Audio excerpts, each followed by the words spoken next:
I'm going to repeat that. Winning does not happen by accident. Some people think that the odds are in their favor, and some people think that the odds are against them. But tonight, it doesn't matter! Kyle O'Reilly, you bring what you got. Bring everything. Because the odds don't count. Adam Cole, yeah, you had this once before. You'll never have it again because she's mine. Not tonight. Because in the end, people, the house always wins. Adam Cole's worried about Kyle O'Reilly. Kyle's worried about Adam. But I'm the man you should worry about. We always win. And tonight, Jay Lethal. Bring in what you got. He wins.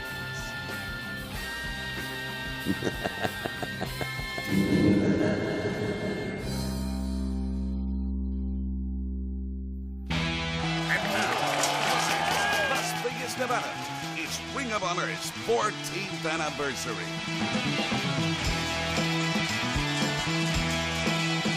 You are looking live at Sam's Town Hotel and Gambling Hall. We're inside Sam's Town Live, Las Vegas, Nevada. Welcome everybody to Ring of Honor 14th anniversary. So here we are inside Monumental Night along with Mr. Wrestling 3. You look fantastic, sir. So do you. I thought you were going to wear a tux. I dressed up. You didn't dress up. What's going on here? Hey, Kevin Kelly here. Fans, thank you so much for joining us. All around the world, fans are enjoying tonight's event, and it has huge global implications. But let's take a look at some of the matches that you will see here tonight. And of course, we got to talk about our main event. Hey, we saw it. Jay Lethal, Truth Martini talked about the odds, but I'm going with Adam Cole, baby. I already got the champagne on ice. Plus, we also know other titles will be up for grabs. The tag team titles. ANX wants the gold. War Machine's got it. They'll settle it, no DQ. That's right, no DQ. I don't know. You know, it could go War Machine's way. If they don't have rules, what do you do? And also, of course, as we know, watch out for six-man tag team action. Now with the never open weight six-man titles at stake. Kenny Omega and the Young Bucks against KUSHIDA, ACH, and Matt Sydal. Hey, the never open weight six-man title's been jumping around like hot potatoes. Can we see another title change here in Las Vegas? But there is more, as we know, and we're going to start things off with a bang. The television title changed hands in Japan. Tomohiro Ishii upset Roderick Strong. Now it's a triple threat match. Bobby Fish, former champion Roderick Strong. 7 days ago, Ishii shocked the world and shocked Roderick Strong. Could Roddy win the title back today, or could it be Bobby Fish? Well, Roddy versus the world was the mantra before last Saturday. But now I've got to wonder, is it Roderick Strong versus Bobby Fish? Because there is a story brewing. Apparently, moments before, Roderick Strong got set to take on Tomohiro Ishii at night one of Honor Rising. There was an altercation between Roderick Strong and Bobby Fish. Well, that altercation, we haven't gotten the full story on it, but could that have played a psychological part in Roddy losing the title? And was that really what Bobby Fish wanted? Did he want the title in the hands of Ishii? I don't know.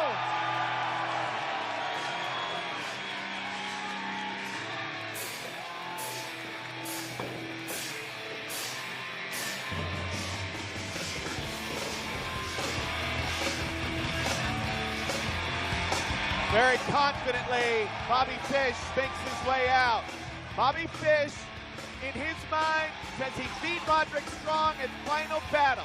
Had him tapped, but it was Roddy that got the win. And Bobby has been really chasing Roddy, been on his heels ever since then, Bree. Oh, absolutely. Not only in the ring, social media, in the locker room, there's a lot to talk. Just badgering Roderick Strong and using that psychological advantage that we know that Bobby Fish has. Bobby Fish is a manipulator. Bobby Fish is a mastermind. So let's go back to Honor Rising Night 1 and show you some moments. Strong walked in as the champion, and it was a very, very even affair. And absolutely, and even a not fair, but it was Ishii that had the vertical brainbuster that won him the ROH World Television title. And now that Ishii is the champion, is he ready for what he's about to walk into? The Stone Pitbull is the Ring of Honor World Television Champion, but will it be a reign that doesn't even last one full week?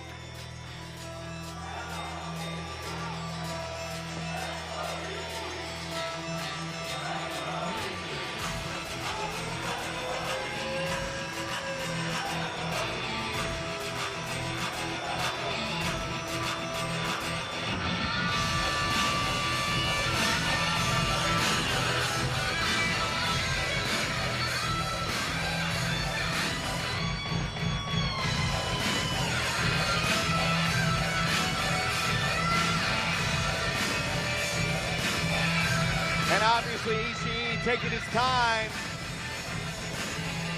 in a rivalry between Fish and O'Reilly that's been predicated on some mental games. Maybe the new champ playing some of his own. There he is, a man that's literally risen from the bottom of the card to the top, a disciple of Riki Choshu. A man that's been through many companies in Japan but found a home in New Japan Pro Wrestling. And for the introduction to our World Television title match, let's go to Bobby Cruz. Following contest is a triple threat match scheduled for one fall, and it is for the Ring of Honor World Television Championship. Introducing first to my left, challenger number 1, wrestling out of Tampa, Florida, weighing 212 pounds, Roderick Strong. Ho, ho, ho. Not the favorite. Challenger number 2, wrestling out of Saratoga Springs, New York, weighing 221 pounds, he's representing Red Dragon, the infamous Bobby Fish.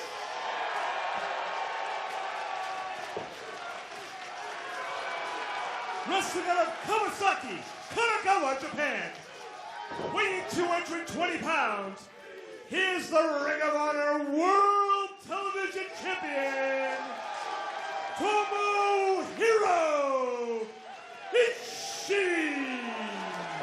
Oh! And start things off the way they left things in Japan. Did we get a call for the bell? Not yet. Roddy's on fire right away. Well, this match is officially underway. My bad.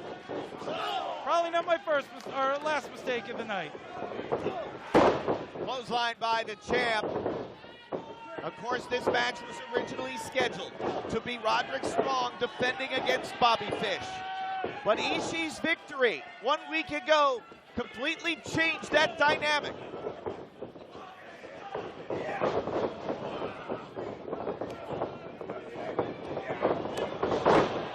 Now these triple threat rules, anybody can pin anybody, walk out with the ROH World Television title.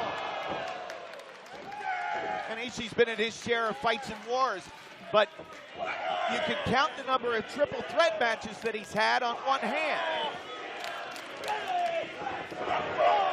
Now Bobby Fish and Ishii know each other well from New Japan Pro Wrestling. Here's a guy, the more you punch him in the head, the stronger he gets. It shows me he's a little crazy. Hashtag that ROH TV title on the Twitter machine. Ishii knocked down. Roddy unleashes a thunderous chop to the chest of Bobby Fish. Roderick Strong and Bobby Fish in amazing shape, as they always are, but the 14th anniversary here, these guys are pulling out all the stops. And, again, it is a celebration tonight of 14 years of Ring of Honor competition, the best pro wrestling on the planet, and we kick off with a World Television title matchup. And again, the champion here, 3, does not have to be pinned to lose the title. And you would say that it's unfair, but, talking to past champions, they get a sense of pride going into these three-way matches. There's more at stake. They want to perform even at a higher level, which is crazy because this is the best wrestling on the planet. And now the suplex counter. Ishii comes over and walks in. Face first, down goes the champ. The leg is hooked. Fish isn't there to break it up, and Ishii kicks out at 2.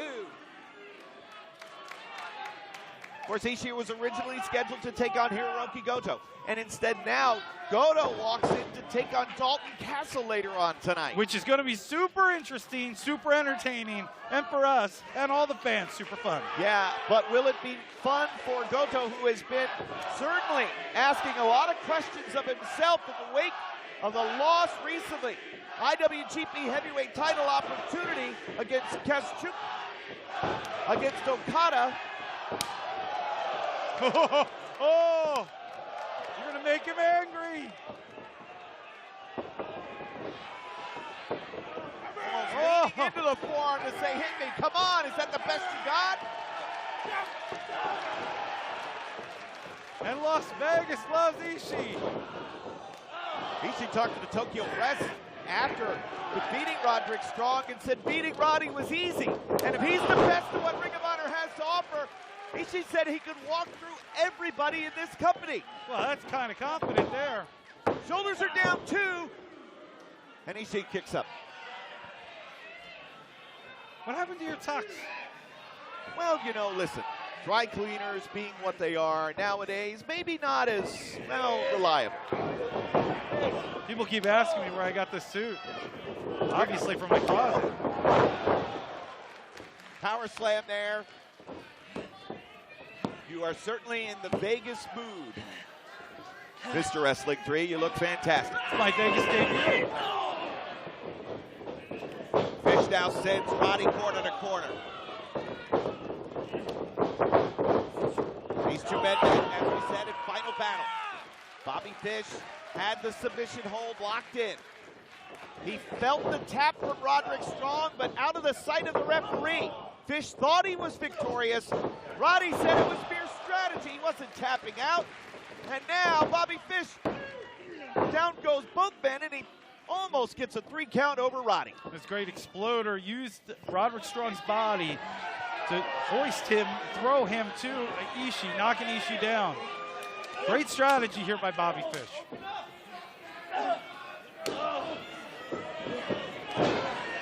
Ishii there now to stop him in the corner. Falling down with the belly to back suplex, now focusing in on Bobby Fish.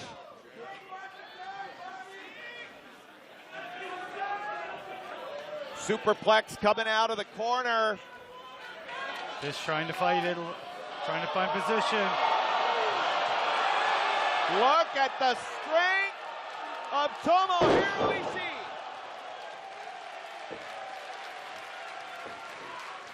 And the Pitbull's got him. 2, and Fish somehow kicks out.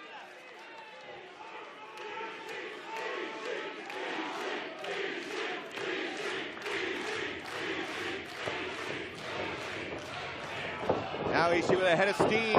Lariat, no. Fish knew it was coming from the left side, though.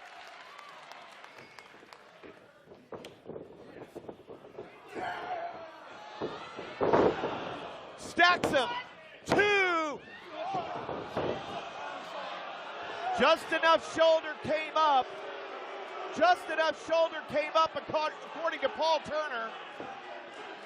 But Ishii, he didn't believe it.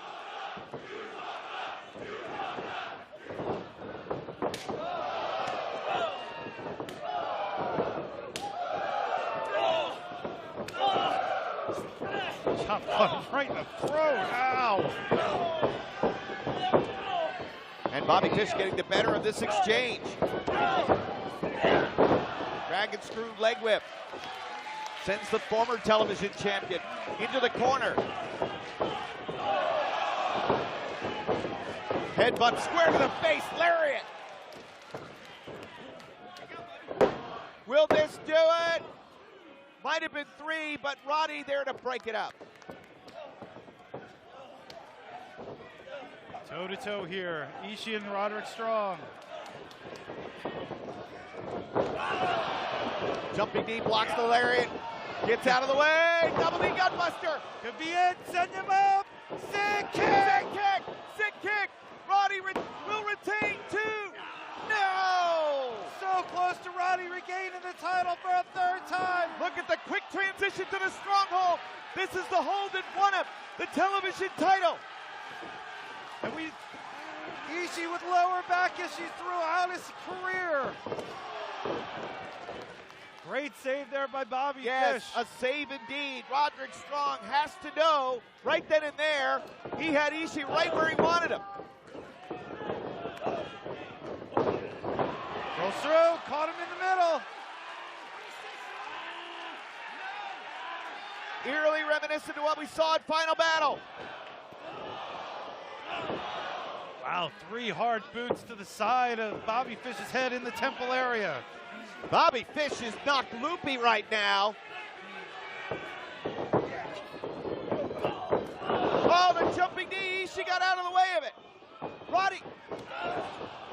Blocks the knee, headbutt. Sliding lariat could be all. No!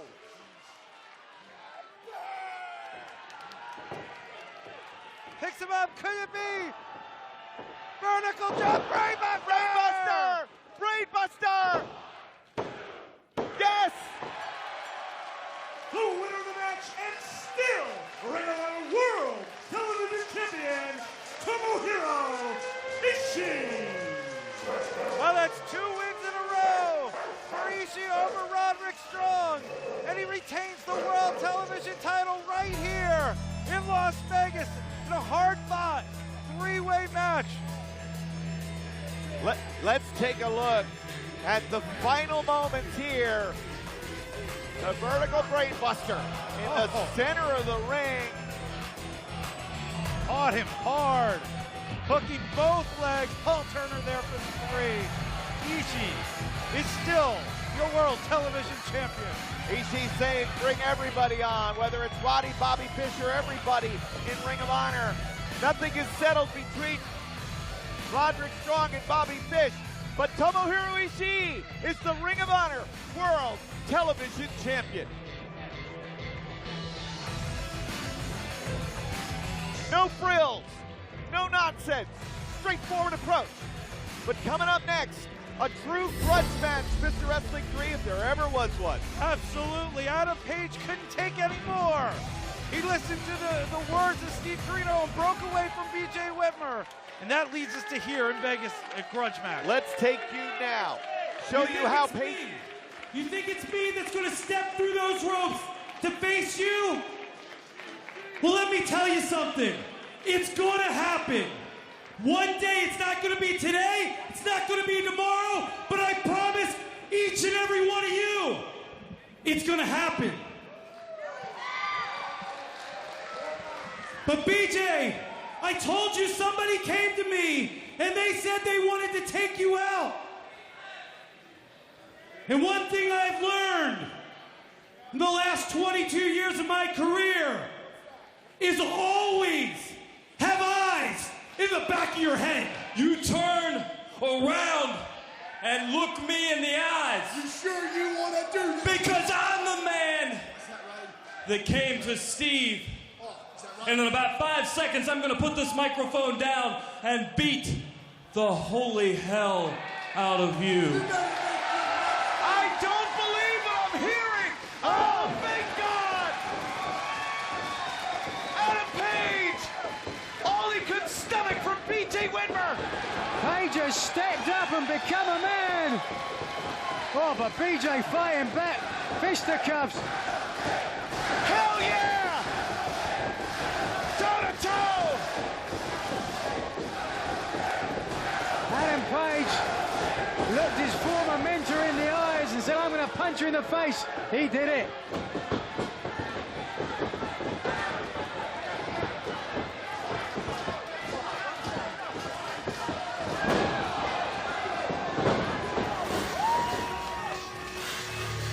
So that was how the relationship flew apart. What role Steve Corino truly played, I don't know if we'll ever know, but let's go to Bobby Cruz. This is a grudge match, set for 1 fall. Introducing first, wrestling out of Cincinnati, Ohio, weighing 232 pounds, he's representing the decade, B.J. Whitmer. Little error there by Bobby Cruz. He's representing no one. There is no decade. He doesn't have anyone. He has B.J. Whitmer. And when you're a guy like him, you can only blame yourself. I'm just saying. Now Whitmer back in ring competition for the first time in over 7 months. But who would have ever imagined that his first big-time match upon returning would be against this man. His opponent, wrestling out of Orange Creek, Virginia, weighing 207 pounds, Adam Page. A young man full of intensity, full of fight, full of fire. And now we will see what happens when Whitmer and Page finally meet here in this Grudge Match.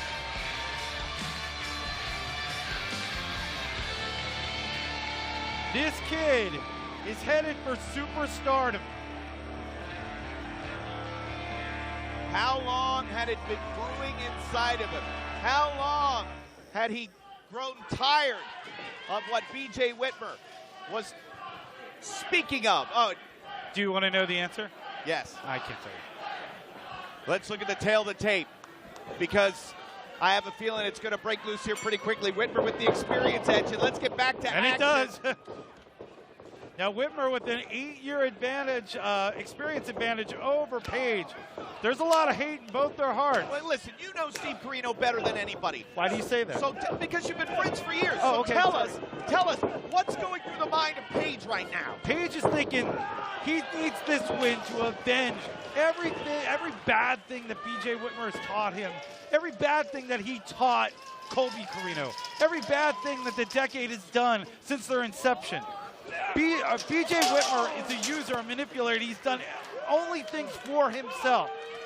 Adam Page is a future superstar, whether it be the World Television Championship, whether it be the World Championship.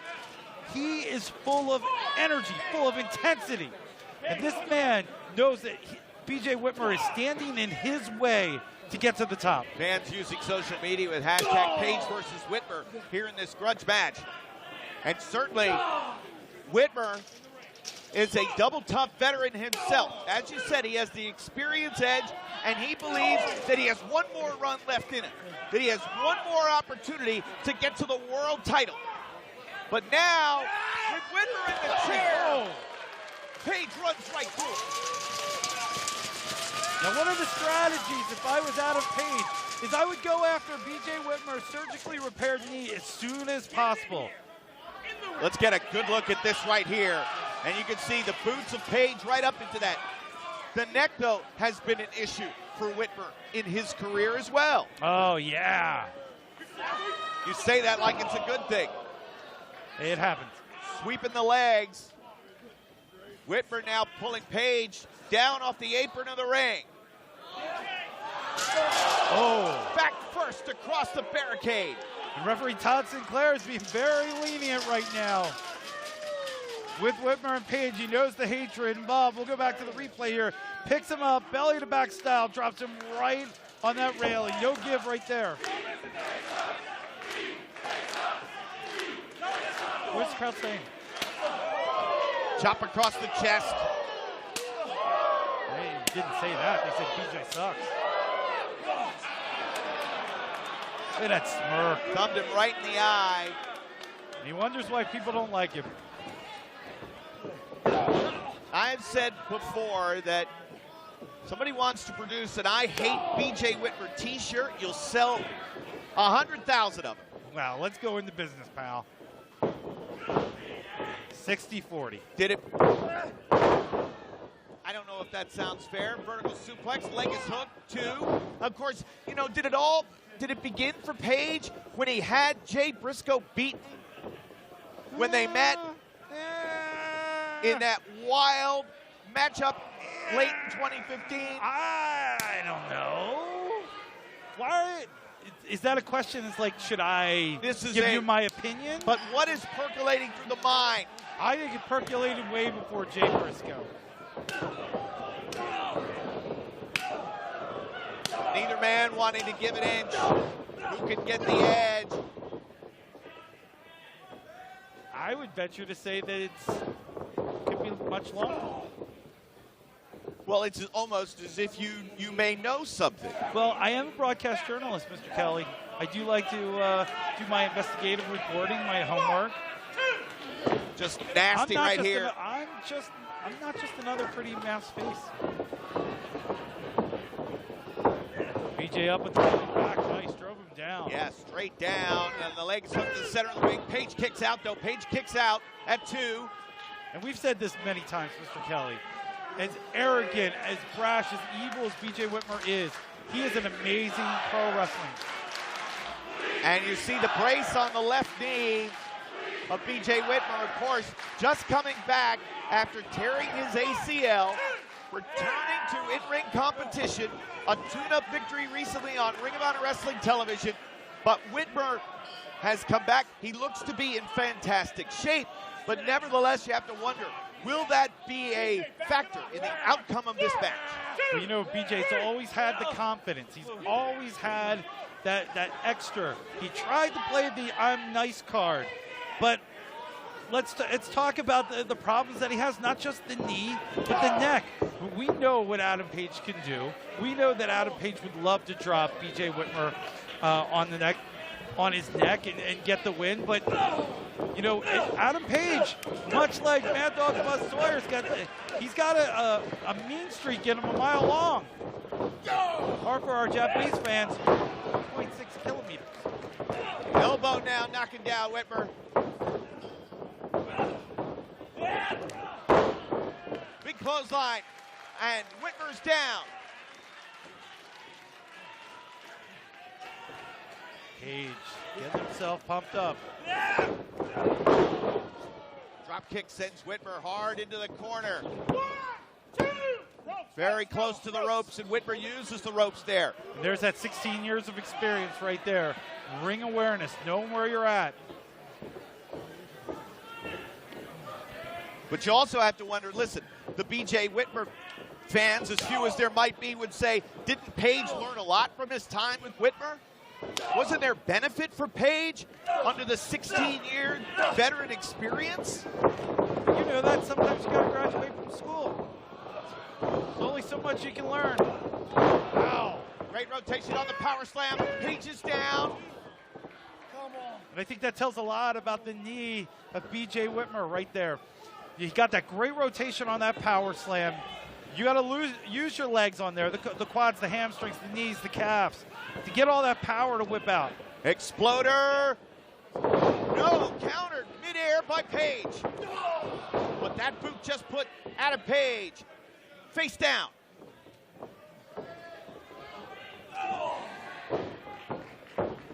Page gets the knee up. Whitmer charges in. This time it's a boot. Watch out. Slingshots in, lariat. Leg is hooked. 2 and 2 only.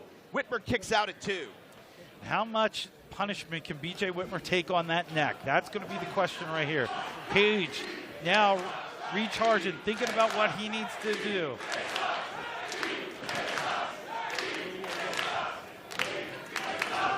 I like the Las Vegas fans. The Las Vegas fans never shy about making their opinions known, that's for sure. And we are inside Sandstown live at this great venue. Capacity crowd, absolutely sold out. Press contingent from all around the world. In fact, our Spanish broadcast team of Alex Is and Carlos Ochoa calling the action. Plus, my mom's here. Mama Wrestling's here. Really? Yeah. Now, does she wear a mask as well? That's such a stupid question. Of course she does. Oh, no. Wait a second. This move is what injured Whitmer's neck. A pile driver on the apron of the ring, and he was going to do the exact same thing to Adam Page.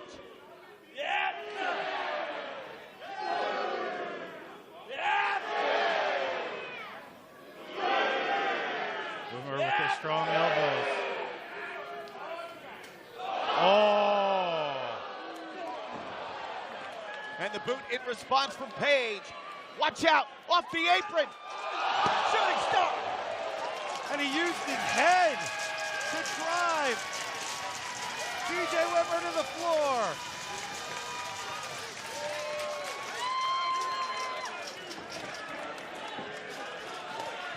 Let's take another look. Look at that, drove his head. All that velocity coming down. Knocking BJ Whitmer well, wait now, a second. Page throwing a chair into the ring. Now throwing a second chair in the ring. This isn't a no DQ match. He's got to watch what he's going to do here. Page just wants to hurt Whitmer at this point. Wait a second, Whitmer's got the chair. No. Todd. Good call by Todd Sinclair there. Oh, wait a second.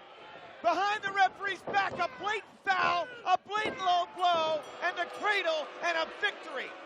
The winner of the match, BJ Whitmer. Whitmer just stole a victory here. And look at that cocky smile. Well, the anger and the hatred that Adam Page feels for BJ Whitmer may have cost him there. He introduced the chairs into the match, and that allowed Todd Sinclair basically his attention diverted. Now look, there it is. BJ goes for the chair. Page takes it out. He's going to use it. Todd Sinclair rightfully grabs it. Yes. Now kicks him low. Low blow right there. Inside cradle. And now, oh, wait a second, back in the ring. Hold on a second. Oh, but he's Rite of Passage was about to meet BJ Whitmer. Whitmer knows it, he escapes. Security getting in there. Whoa! Oh, now, these security guys, wait a second. They're just trying to help calm things down.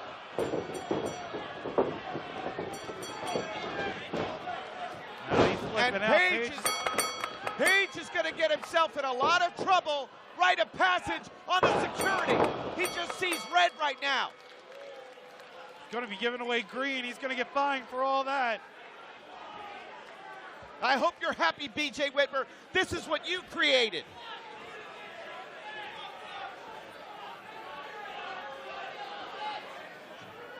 Well, coming up next, fans, here at the 14th anniversary, we will see Dalton Castle, the Party Peacock, take on Hirooki Goto. And let's right now hear some thoughts from the Party Peacock himself before this matchup. Happy birthday, ROH. 14th anniversary, and what a way to celebrate by putting this Peacock in a ring with Goto. I'm excited, and I hope you are too, Mr. Goto. But I fear that maybe you look at me and you are confused. Maybe you see something not so challenging. Perhaps in your head you're confusing my confidence with weakness. Do I not look dangerous to you? Do my boys not look dangerous to you? Hey, no. We're not smiling. We're fierce. We're scary. We're strong. I didn't ask for these muscles, but I got them. And I'm going to use them to help you, Goto, celebrate our 14th anniversary.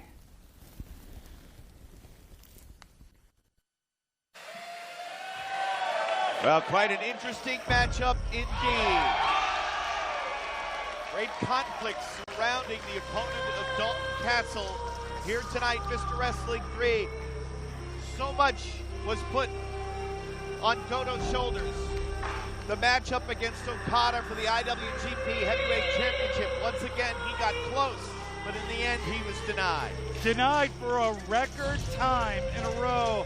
IWGP Heavyweight title losses, and you know that weighs a lot on his mind. Do we see a new Goto tonight? Or do we still see one that is in deep conflict?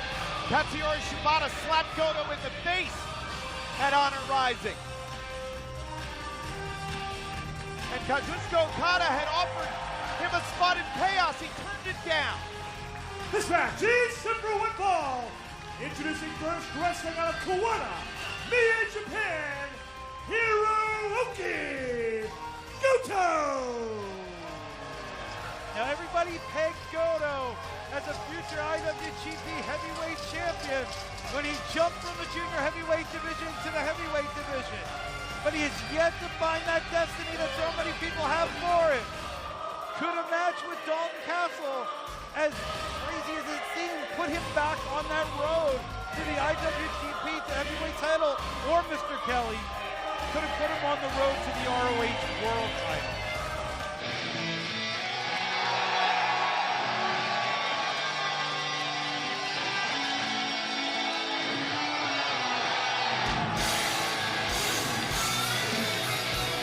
Well, it looks like there is a bevy of boys here in Las Vegas tonight. Well, it's Vegas, baby. In the first, being accompanied by the boys, wrestling on the Catalina Island, weighing 219 pounds, Dalton Castle. Now, a little secret, Mr. Kelly. I actually texted Dalton Castle and asked him where I could get a joke nickname like he had, and he gave me to his seamstress in Catalina Island. Now, what are we going to see here?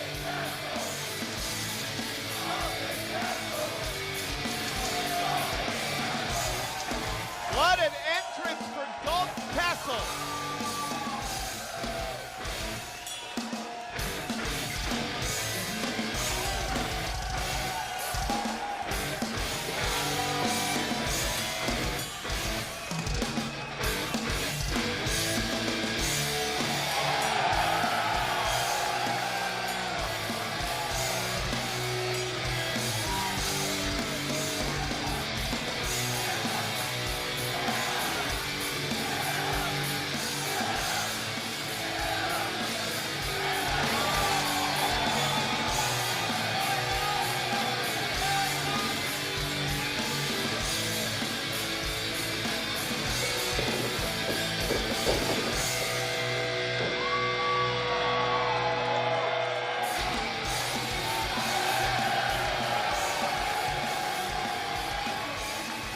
So here we go, and the third man in the ring for this matchup, a legend in his own right. Tiger Hattori, long-time New Japan referee. Let's go the official. Yeah, let's go to the tail of the tape quickly, because you'll see here, Goto with the experience edge, but Dalton Castle, certainly his unorthodox style makes him very difficult to prepare for. Tiger Hattori is our referee, and here we go. I asked Goto before the match, I said, what is your strategy? He said, just don't lose. Okay, I made that up. But Goto's got to be thinking of a different game plan than anybody he's ever wrestled before. Whether it have been Okada, whether it be Tanahashi, whether it be Shibata, whether it be Ishii. This guy is so different than anybody else in the wrestling world. And again, a lot has been written about the mental state of Goto in the wake of the loss to Okada. And we'll see how that plays out here in this matchup. And any athlete that's lost the big one, you know, more than once, more than twice, we're talking, if my research was right, 8 times now that he's failed to win the IWGP Heavyweight Championship. Faith starts to be lost in yourself. Right. And that's a huge problem. Well, the same could have been said a few years ago about Roderick Strong. In fact, there were many that said the exact same thing. Roddy was great, but he couldn't win the big one. And it took the involvement of Truth Martini to turn things around for Roddy, to find that winning formula. Could something like that assist Hirooki Goto? Are you saying that Goto should hire Truth Martini? Listen. Hey, I'm all for it. You know, there are worse ideas out there. He's the manager of the champion Jay Lethal, who we'll see in our main event here tonight. And that's the thing. I mean, Truth Martini, it truly is the manager of champions. When you get him and you sign with him, you win titles. And if you don't, he fires you. Well, Castle tries to run through Goto, but nothing doing there. You see the hashtag for social media, ROH versus NJPW. And Tiger Hattori backing Goto up. He'll make Castle get out of the corner. What do you think Tiger thinks of Dalton Castle? Wow. He's thinking this isn't some Inoki Great Antonio match. Thank goodness for that. Right. I was trying to think of the worst match he ever officiated. He might not even have been that referee. But so Castle. So don't tweet me and tell me I was wrong. I probably was. You can tweet me anyway. At Mr. Wrestling 3. Boy, Dalton Castle, you cannot judge a book by its cover at all. He is furiously strong, tremendously skilled. And there it is, that amateur background. So quick as he pops the hips and dumps Goto down.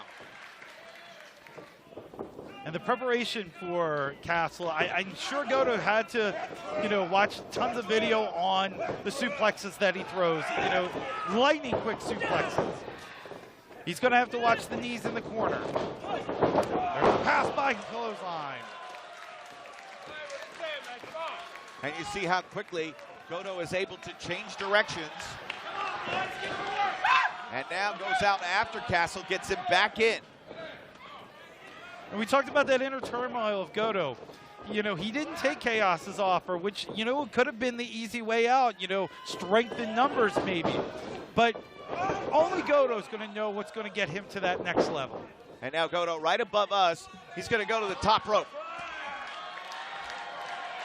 We last saw Goto at Field of Honor in the summertime. And now here in Las Vegas, dropping an elbow in the center of the chest and a 2 count, and Castle kicks out.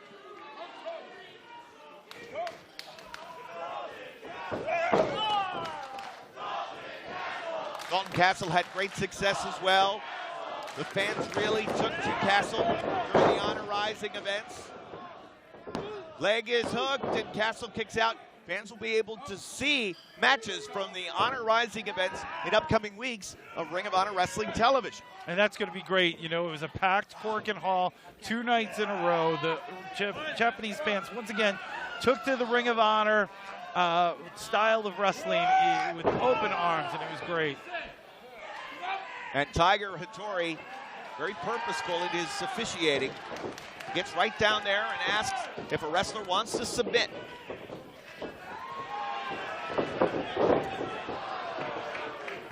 And I don't think Tiger Hattori gets talked about enough. If you talk to Paul Turner, you talk to referee Todd Sinclair, they'll tell you that Tiger Hattori was a major influence on them when they were training to be a wrestling referee.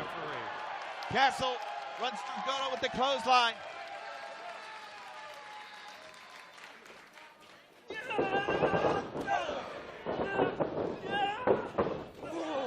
Running elbow, running knee.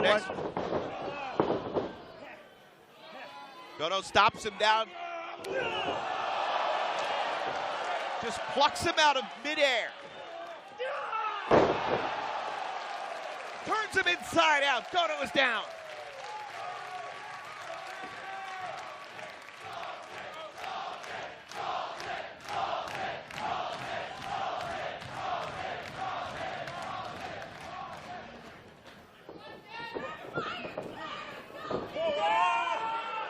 Bangarang, no, countered. Thought he was going for a sunset flip there.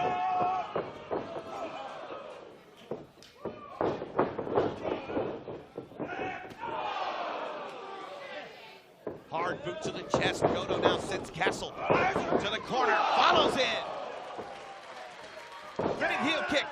Saito suplex there. Leg hook 2, and Castle kicks out. Great match we got going here. Happy birthday, Ring of Honor. Sitting there, I was gambling with my good friend Kerry Silkin before the event tonight. Are you up or down? Oh, I'm up, baby. Well, that's good news. Last year. Can I borrow some money? Why? I got a big one coming. Baseball's coming around. I hear you can bet on baseball. My good friend Pete Rose wants me to go see you tomorrow. You and Pete are good friends? Oh, yeah. You know who's really good friends with Pete Rose? Who? Steve Corino. Oh! They've both been suspended way too long. Yeah, can we get a hashtag free Steve Corino? Right, and Pete Rose. Awesome missile drop kick from Dalton Castle. He has got it too! Oh! A year ago, we would have said Dalton Castle beating Hirooki Goto would be an upset. Not tonight. He is a superstar. And a loss for Goto here tonight as we take another look. Caught him hard right in the middle. Almost 3. A loss for Goto here tonight will continue the downward spiral that he has been on.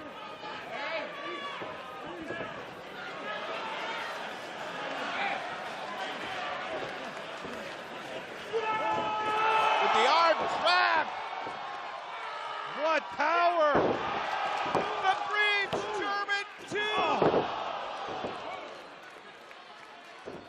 What power from Dalton Castle! Trap the arm into a delayed German suplex. Dalton Castle, of course, his issues with Silas Young are far, far from over. But here tonight on this occasion, he is giving the former IWGP Intercontinental Champion all he could ask for.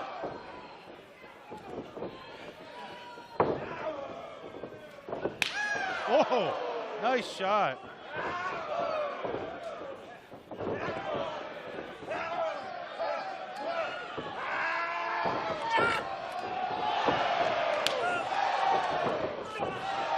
Didn't knock him down, though. Didn't knock him down again. Fighting spirit from Goto.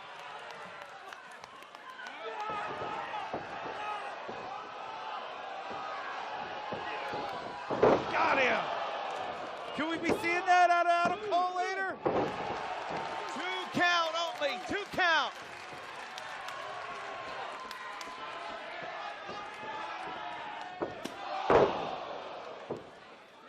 Thunderous boot to the chest of Dalton Castle. Going back up.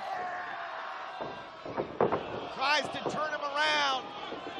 But he was not going to let him. Castle still fighting. Oh, got him the second time. Got him the second time. The leg is hooked, and it's a 3 count and a win.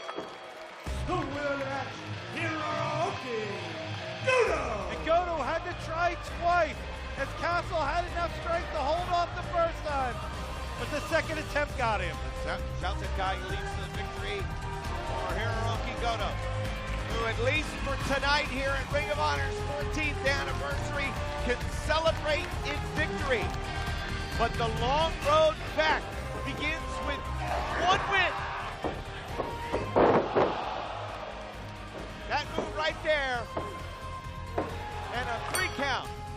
Almost a sigh of relief from Goto after the victory. Absolutely. Every win is important for Goto at this point forward. Maybe now, maybe a year, maybe his whole career.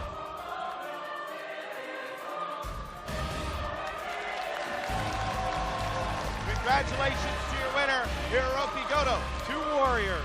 Absolutely.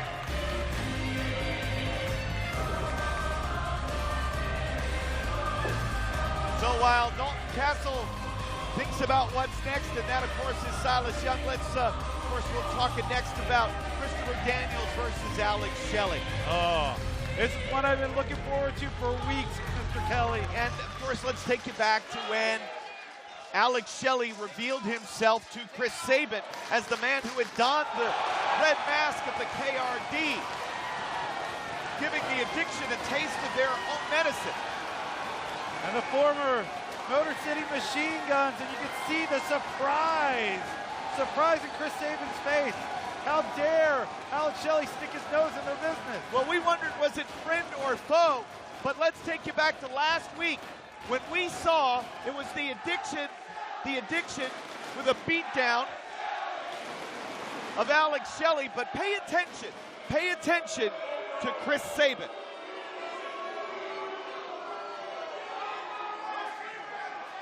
There it is, Sabin.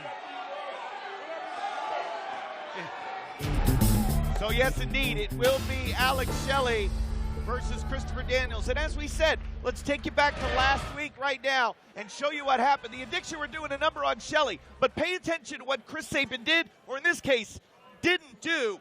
Many, many more questions. Oh, wait a second. Now from behind, well, the trap has been set. And with the Briscoes having left and ACH in no condition to help, it's a 3-on-1 beatdown. Well, Daniels telling Sabin to have at it. Sabin not exactly looking very aggressive, though. Sabin is not going after Alex Shelley.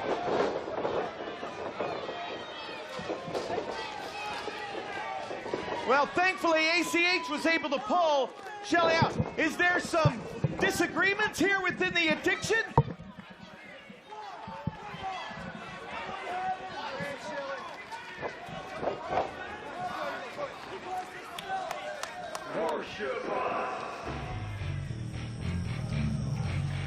So that is what has led us to tonight.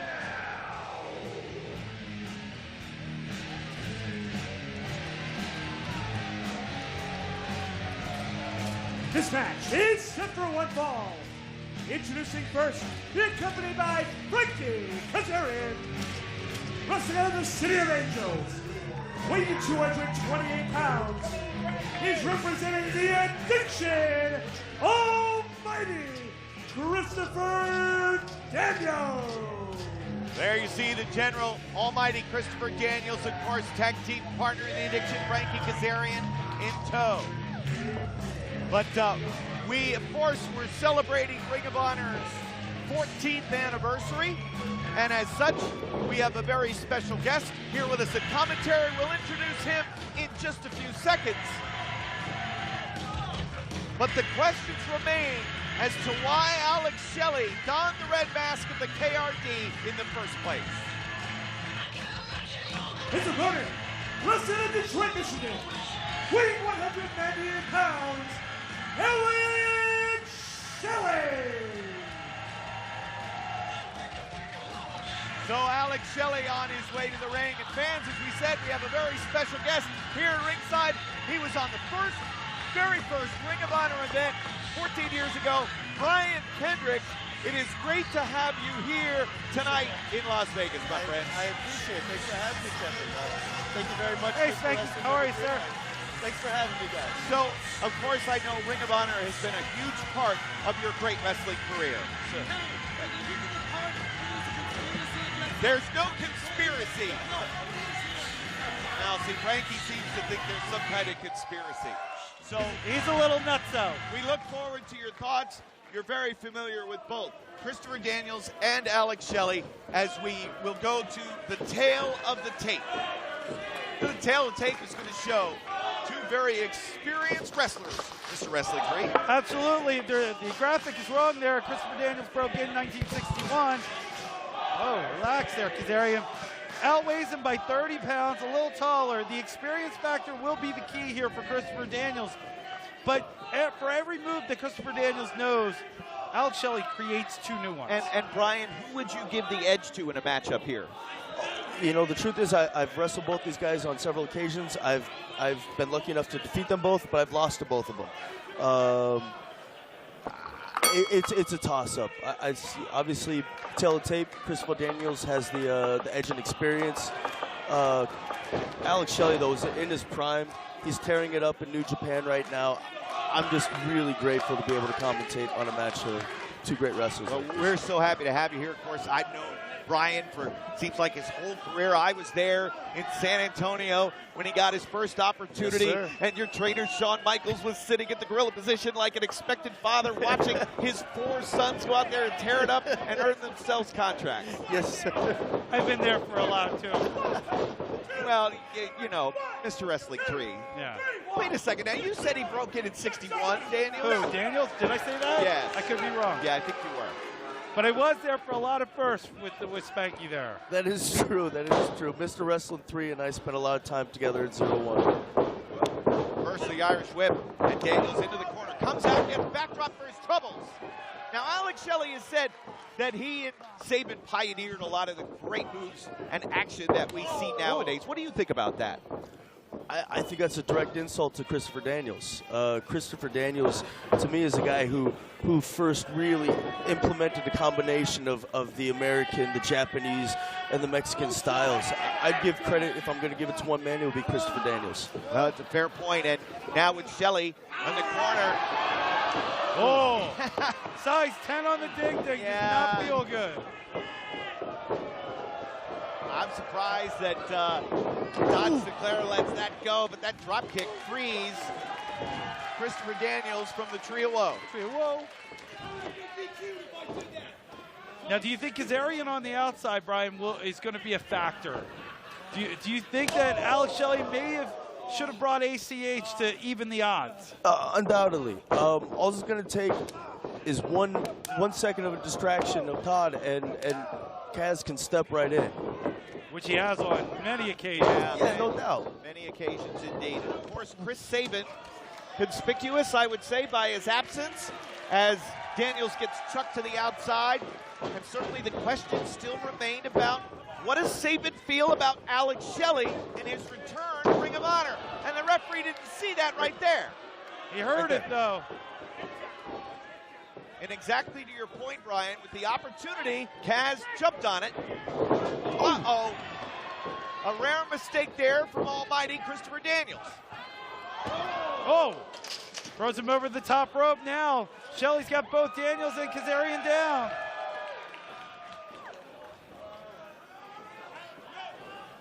Goes to the top, a little burn! Splitting the addiction in half. Putting both Kaz and Daniels down. Let's take another look. Brian, you've been on the receiving end of Alex Shelley offense. Yeah, if you saw Christopher Daniels' right arm there, he might have thrown his shoulder out. That's something to keep an eye on as this match continues. We'll see if Daniels' right shoulder is indeed compromised. Shelley now zeroing in. Wait a second. Kazarian up on the apron again. Almost like a handicap match. And now this gives Daniels the opportunity to capitalize. Not a foul, but certainly kicking the second rope. And Todd Sinclair could have called a disqualification on that.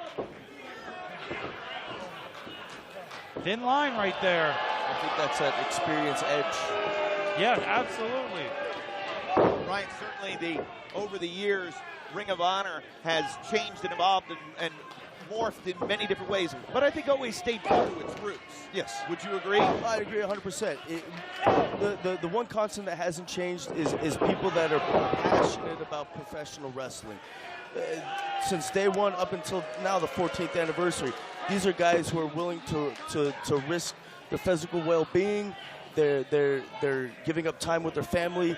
They're not making friends because they want to be the best at wrestling, and us as fans, we get to reap the benefits. Well, I know it's been a great journey throughout the 15 years. Oh, really getting north of 4 there on the count. Since day one, you've seen so many guys come and go in Ring of Honor, including yourself, go on, come back, go on, come back.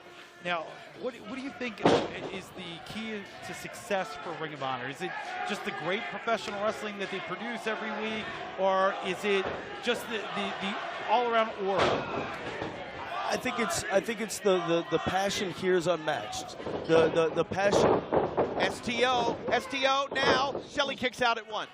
Yeah, I'm sorry about that. Yeah, the passion that both the wrestlers and the fans bring to every event. Wrestling fans everywhere, they love it. They pour their heart into it, but the way the wrestlers pour their hearts back here makes the fans pour that much more into it. And of course, you're here tonight as a guest of Ring of Honor, and as Mr. Wrestling 3 said, we've seen you come and we've seen you go, so when will we see you back in the ring? Hopefully soon. Hopefully if I can pull the right strings and please the right people backstage. Well, you know, Mr. Wrestling 3 and I both will put a good word in for you. Thank you, gentlemen. I don't know if that'll get you anywhere. Yeah, right. Well, Daniels. I'm under a mask, for God's sake. Daniels charges into the corner. Shelley gets the boot up. Shelley sends Daniels back. Daniels charges it a second time again.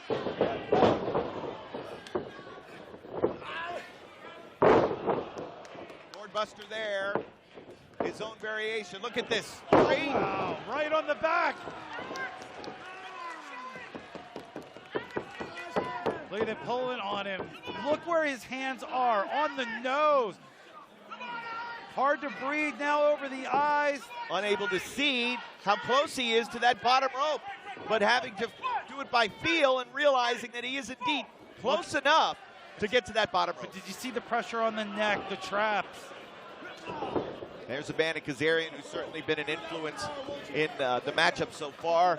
Will he help lead Christopher Daniels to a victory here at Ring of Honor's 14th anniversary? And obviously now Kazarian again. Oh. It was the red masks of the KRD that led the Addiction to the tag team titles. But then it was Shelley as a KRD imposter that helped unseat the Addiction from those very same tag team titles. We go back to the replay here. Look at that. Frankie Kazarian interferes, drops that leg right on the back of Alex Shelley's. And now Shelley's had enough. He puts Kazarian down, thank goodness. Enziguri may have just KO'd the gym. Caught him behind the ear. Right, seems like you're getting a little itchy. Man, I'm wrapped up in the action. The fans are getting behind Alex Shelley. I am too. They sucked me right into it, Kevin.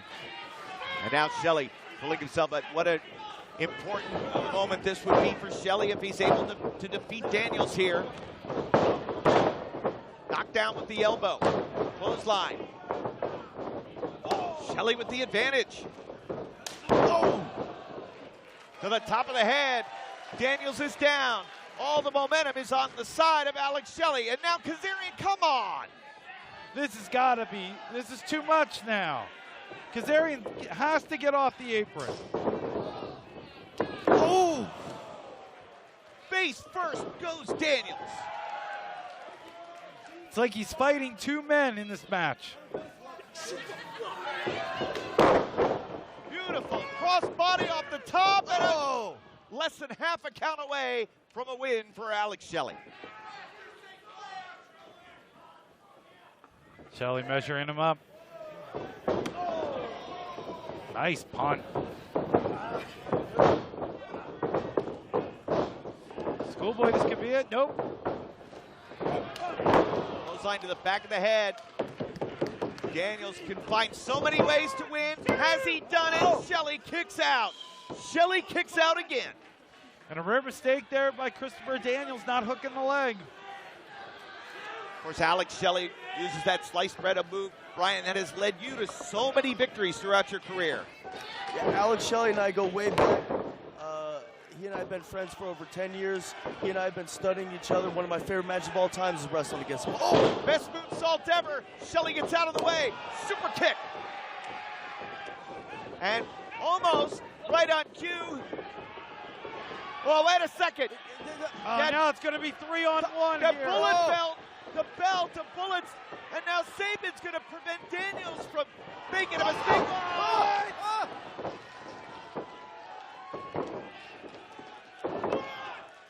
Wait a minute, what have we just seen? The winner of the match, Alex Shelley. And now Kazarian going after. Chris Sabin came down and prevented. Oh, now the Addiction, now. Look at this now, Sabin and Shelley fighting off the Addiction. And it looks like Motor City's now. Out go Kaz and Daniels. Sabin and Shelley. Cleaning house here at the 14th anniversary.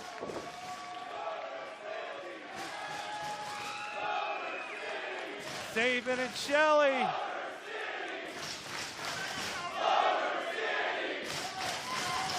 For months we have wondered what was going through the mind of Sabin and Shelley when they met eyes. Were they friends or were they foes?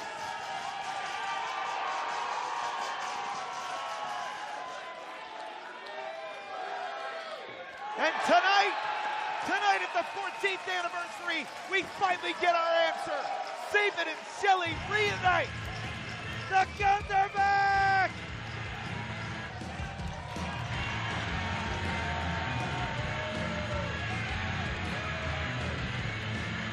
Brian, what a moment, Mr. Wrestling 3, what a moment! Sabin and Shelley reuniting here at Ring of Honor's 14th anniversary. I didn't see that coming. Witnessing history, guys. Sure are. Daniels is hot. I can't say I blame him. Well, what does this mean now? Now that they've reunited, is there a future for Sabin and Shelley as a team here in Ring of Honor? Possibilities, Kevin. Oh, the possibilities. War Machine, All Night Express, get ready. Motor City's back.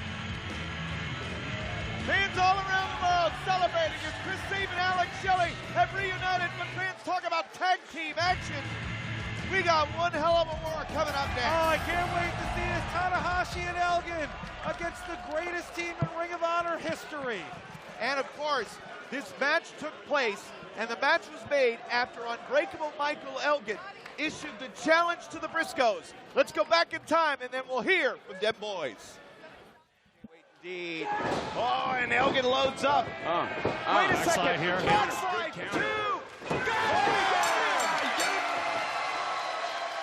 The winner of the match, Briscoe. One-on-one. Me against you. We're even. But fact is, it took you and Moose to beat me. Tonight doesn't sit so well with me. So Las Vegas, you two team up.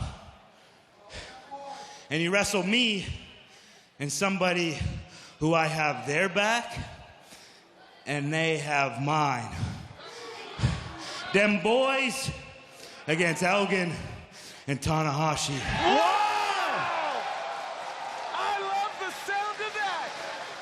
The lights is gonna be bright on the strip, baby. It's the 14th anniversary for Ring of Honor. Happy birthday, baby. And you already know them boys is gonna be there. And what we got here at the 14th anniversary. Tell them what we got, baby. We got them boys versus Hiroshi Tanahashi and Big Michael Elgin. Big Mike. Now, when I look at y'all, I got to be honest. I see two of the best singles wrestlers in the world. You ain't lying, brother. Hey, top 10 singles wrestlers in the world, if I do say so myself. You gotta be. But we having a tag team match, fellas. Tag team action, baby. And when you talk about them boys, man, numbers don't lie.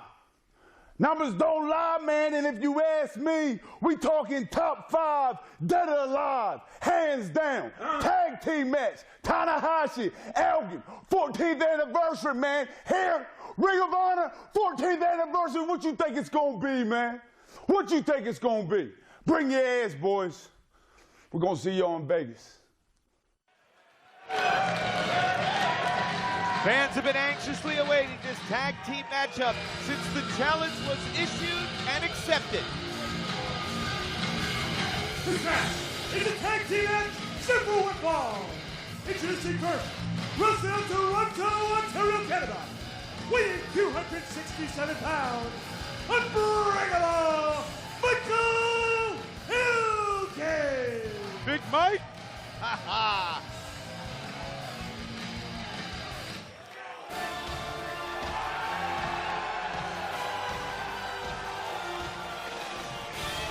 Unbreakable Michael Elgin not going to the ring alone. He's got an ace on his side. His partner, wrestling Okaki, Gifu, Japan, weighing 227 pounds, Hiroshi Tanahashi.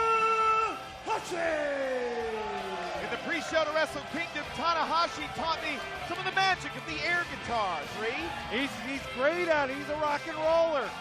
One of the most decorated athletes in the history of New Japan Pro Wrestling and a huge favorite here in Ring of Honor.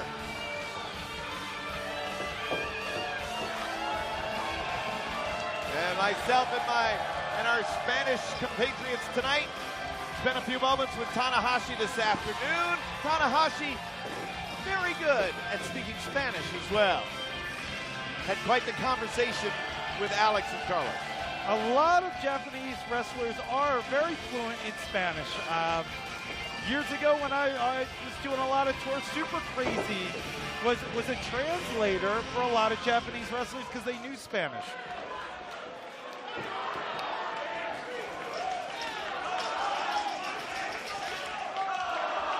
And as great as the team of Elgin and Tanahashi is on paper, and they have done well in their tag team outing so far, they are stepping in against the best. Their opponents, representing Sandy for Delaware, at a combined weight of 460 pounds, Jay and Mark, the Briscoes. 8-time World Tag Team Champions. They want to make it a 9th here in 2016. They certainly do. And Elgin and Tanahashi began their tag team work, a very successful set of outings in the World Tag League at the end of 2015. And they have looked good so far in 2016. But it is all different when you're stepping in against them boys in Ring of Honor's home turf here at the 14th anniversary. We talked about them being 8-time World Tag Team Champions. Jay Briscoe, 2-time ROH World Champion. All right, so Paul Turner will call them together for the Code of Honor.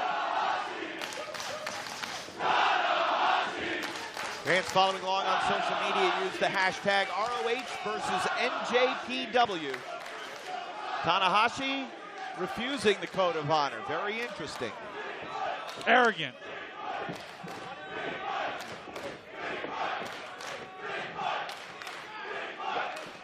A lot of Big Mike chants here. I think he found something with hashtag Big Mike. And the bell sounds. And here we go. Briscoe's here since day one. 14 years.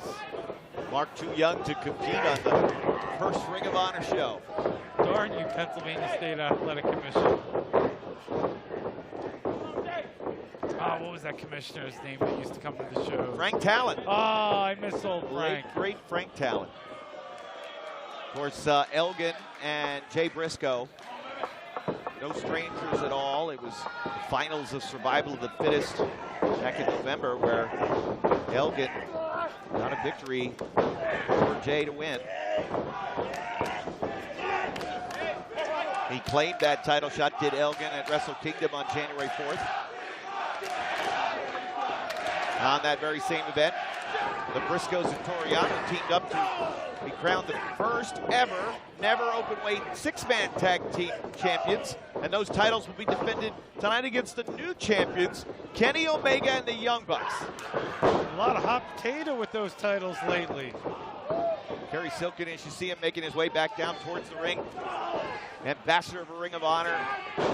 Been there through all of it. Seen the incredible growth of this company, now celebrating its 14th anniversary.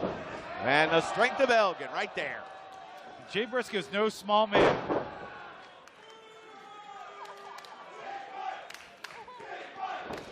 Elgin charges in.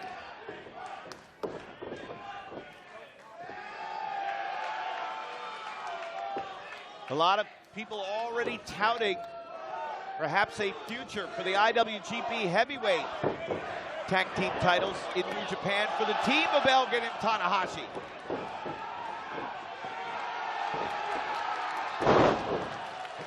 Tanahashi didn't hold him up as long, but just as effective.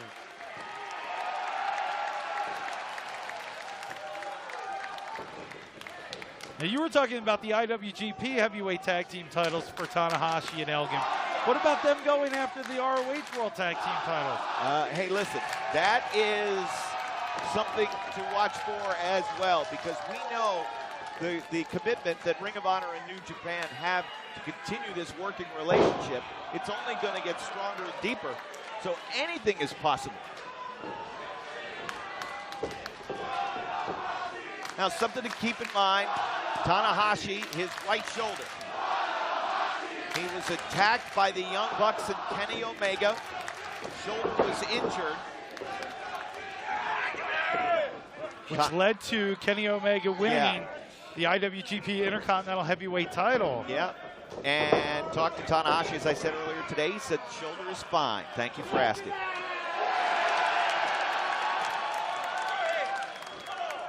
Just seeing him play a little air guitar there. And shoulder does seem to be fine, but will that be a focus if the Briscoes can exploit one?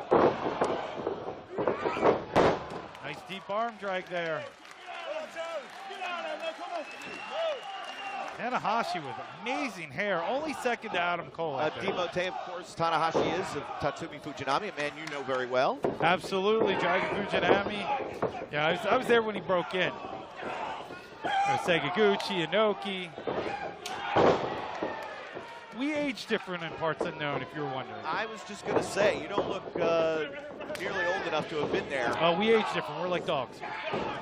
And now, Briscoes able to use a double team advantage here.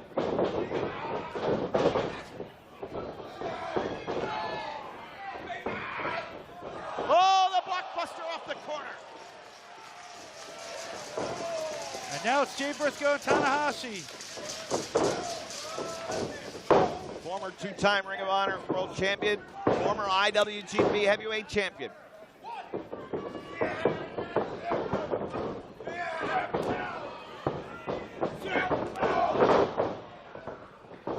And that rolling elbow knocks him down. And Tanahashi kicks out at 2. And it's just, I had to take a second. Let's go to the replay here. Yeah, watch Mark. Briscoe with the running blockbuster.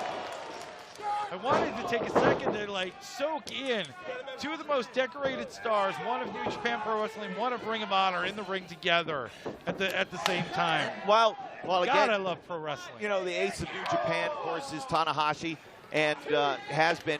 You know, many could say that the ace of Ring of Honor have been Jay Briscoe and Mark, them boys. The Briscoes have been kind of the measuring stick by which everyone in Ring of Honor seems to be measured. Absolutely, whether it be tag team or singles competition. You know, Mark Briscoe still has the dream of winning the world television title right now. And owning a television.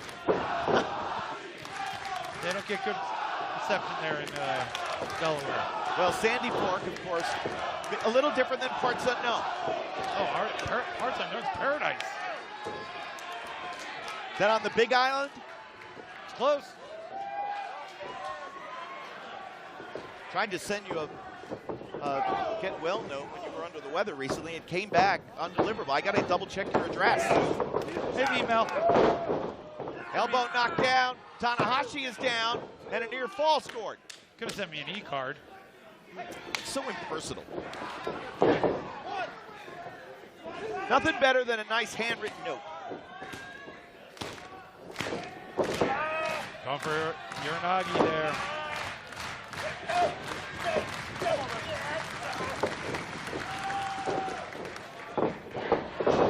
And now, sleep hold variation on. Yeah, looking to choke him out here. And for everybody that has high hopes for the tag team of Tanahashi and Elgin, certainly a loss here to the Briscoes would slow some of that talk.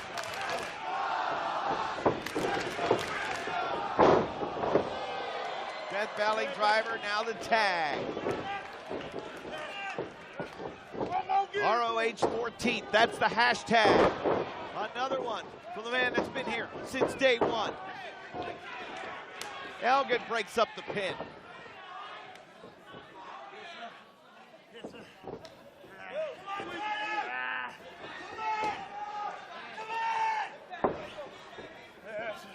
Elgin imploring Tanahashi to get over to make the tag.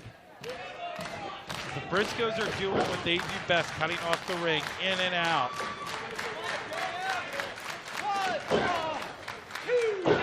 Keeping the focus on their opponent. And yes, the Briscoes have isolated Hiroshi Tanahashi. and are just simply wearing him down. Absolutely. Elgin can get all the energy he wants, but if he can't tag in, he's useless. Tanahashi trying to fight out to find an escape. Gets the elbow up now. Tanahashi! Gorgeous cross body, but he didn't turn it into a pin. He's got to get over to Elgin.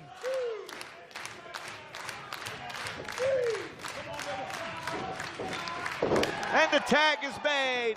Here he comes. Big Mike. Big shoulder block. Big elbow. Twice. Nothing Elgin does is small, that's for sure.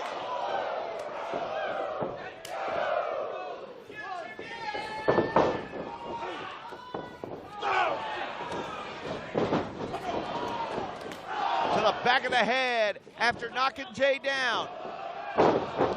Held on to him.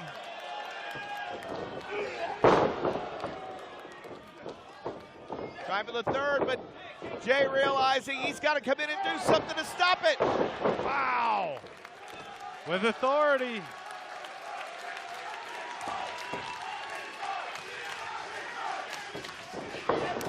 Charging in, Mark gets the boot up. Mark now to the top rope. Crossbody, no. Plucked out of midair. Drove him. Same move Goto used to win before, and almost a victory for Elgin. The strength of Michael Elgin, we've talked about this for so long. Just, it almost surprises me. Superhuman. I like this team of Elgin and Tanahashi. Elgin really having to go it alone right now because all the punishment Tanahashi absorbed. He's very slow. Super kick there from Jay. Now Tanahashi able to get back up and get into the fight. Oh, met him.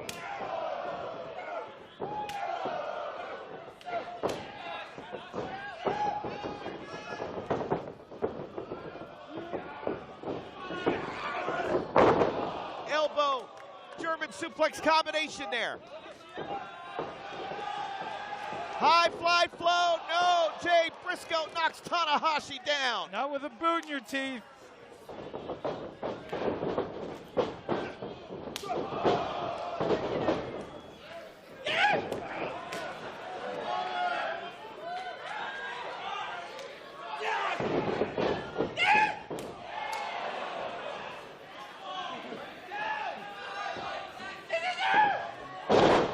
Watch out for Jay. Cover, could be all. Nobody does it like the Briscoes. Oh, almost a win.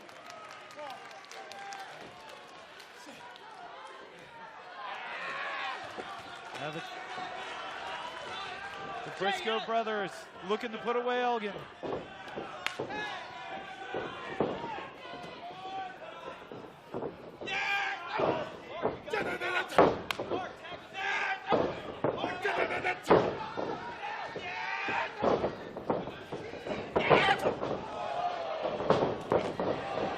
Combinations here. Oh, my goodness, Mark Briscoe just launched into the, almost into the crowd.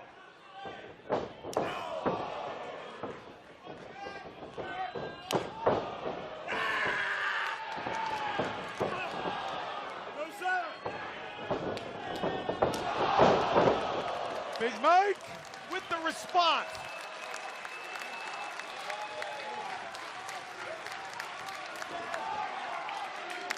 Tanahashi wants the tag. And the tag is made.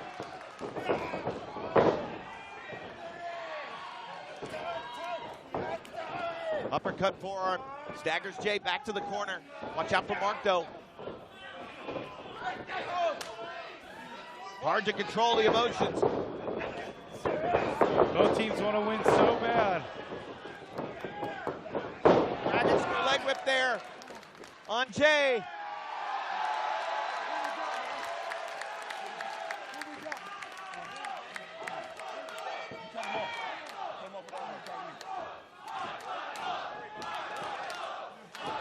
You're going to have some work to do before he can hit the high fly flow.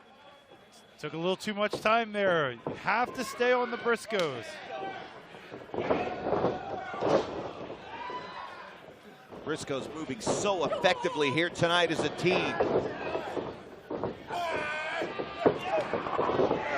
There's the Uranagi. Jay Briscoe ready to follow it right up. Neck breaker. Briscoe style. And now, fans wanted to see the high fly flow. How about Froggy Bow?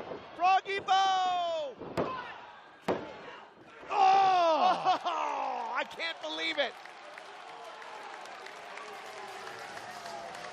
Tanahashi kicks out. Take a look. Go to the replay. Froggy Bow hits its mark, covers, hook in the leg, and somehow Tanahashi kicks out. But all that is set up for this, the Doomsday device. But wait a second, Big Mike in to break it up. Oh.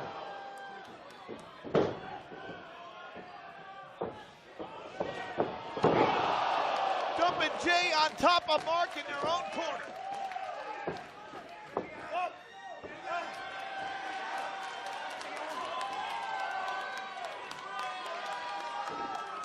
Look at this. Oh my goodness, what strength. Cover, two. Oh, but Jay ended up breaking it up.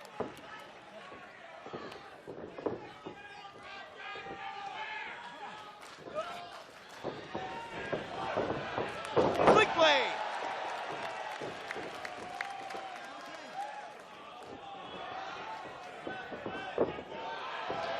Look at this now. Elgin, power bomb. And now Tanahashi is poised for the high fly flow. Got it. The winners of the match, the team of Unbreakable, Elgin, and Hiroshi Tanahashi. Wow, what a great match, Mr. Kelly. And the team of Tanahashi and Elgin reigning supreme here in Las Vegas. And we take another look. High fly flow of Tanahashi brings another victory to this great man's career. So now, the team of Tanahashi and Elgin, well, a lot of people have said a very bright future and perhaps title aspirations. Who's that guy? Well, New Japan Pro Wrestling on Access TV. Little JR debuts, along with Josh Barnett on Friday March Sports at 9 p.m. Eastern. Great respect being shown here, though. So what Tanahashi and Elgin have done here tonight, Mr. Wrestling 3, is they've gotten a victory over the most decorated team in Ring of Honor history. And that's immediately going to put them up in the title rankings, whether it be for the ROH World Tag Team titles or the IWGP Heavyweight Tag Team titles.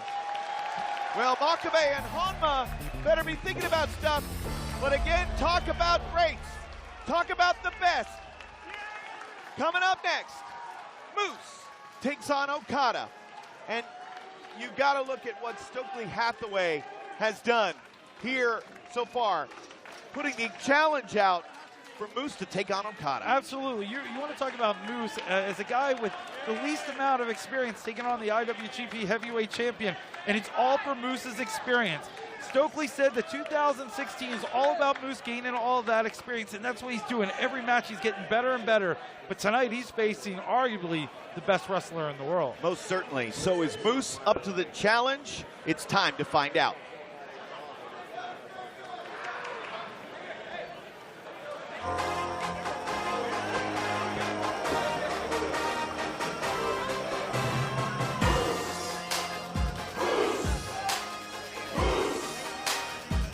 The watchful eye of Stokely Hathaway leads this man to the ring. This match is set for one fall.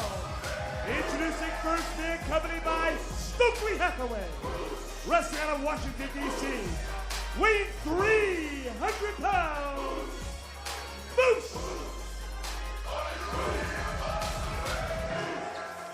speaking with Moose for weeks, he has been looking so forward to this match. He has so much respect for Okada. Moose just returning after his debut events in Japan at Honor Rising. And Mr. Wrestling 3, how beneficial is that experience going to mean for Moose here in this matchup? Well, I'm very glad that he got to go to Japan before facing Okada, because he got to see the culture, he got to see the styles, he got to blend in with the Japanese wrestlers.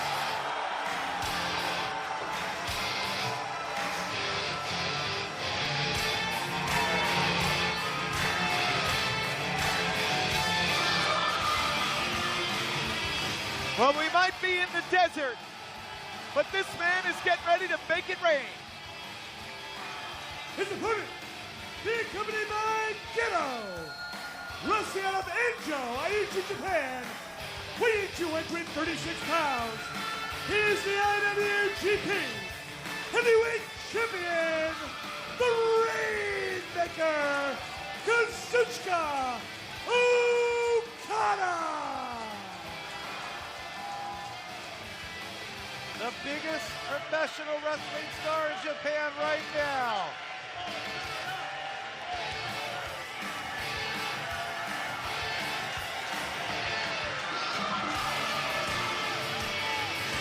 With the biggest target on his back. Absolutely everybody, even people in his own faction, want that IWGP Heavyweight title.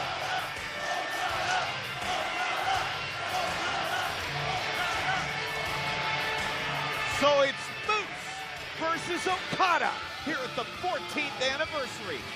And let's go to the tail of the tape. Now look at that, pro debut for Moose, 2013, less than 3 years in, but he's got a 64-pound weight advantage. He's got a 2-inch height advantage over Okada, but Okada's got the experience, and he's got the success on his side. So Stokely Hathaway in the corner of Moose, Gedo in the corner of Kazuchika Okada.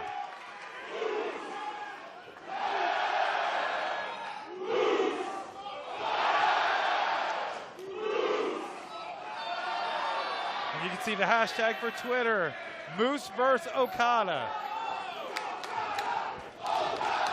Now, Mr. Kelly, have you ever tried to hold that IWGP Championship belt? Well, it is going to be presented right over here at our announce table, and we will get it. Right? It's got to be 30 pounds. That Fans, if you ever get a chance to hold this thing, luckily Bobby Cruz is coming over. Bobby. He's angry he wasn't on the Japan tour. Oh, well, it's almost his birthday, so we can wish Bobby Cruz a happy early birthday on Sunday. I only wish it to Masato Tanaka on the 28th. All right, so here we go. They lock up collar and elbow. And that title, of course, it's not just the pounds, but it's, again, what that means and the weight that it carries when you do hold it. Prestige. Whoa. Moose was getting ready to unload with that drop kick, taking a page out of Okada's book.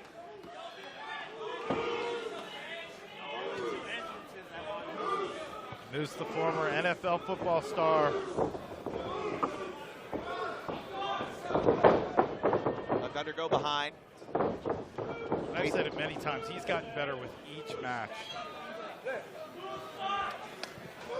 And it's so different the way talent is developed between here and Japan. Oh!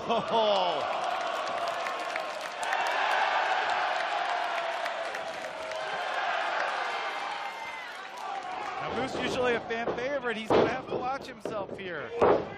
Fans love Okada. You don't want... Wow, Moose with a big drop kick. He has to know that fans are going to cheer Okada. He can't use that as a crutch. Can't let it get him off his game. He's going to have to shut out everybody here. Charges into the corner, but Okada gets the boot up the second time. And the same result. Perhaps Moose will try to think of another strategy. Now caught. Here's... Oh, my goodness! The 6'3" Okada sitting on top of the top rope. And Moose was able to drop kick him in the top of his head. Great drop kick there. I think the Moose was about to be loose. Uppercut forearm, and the champ is down. The title not on the line here in this one. But could you imagine if Moose does win this match? You hear Gedo growling. Oh! From ring post to barricade.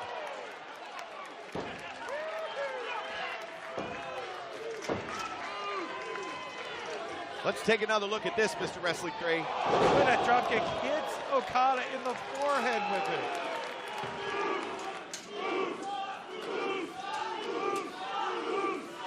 it. Gedo pacing around.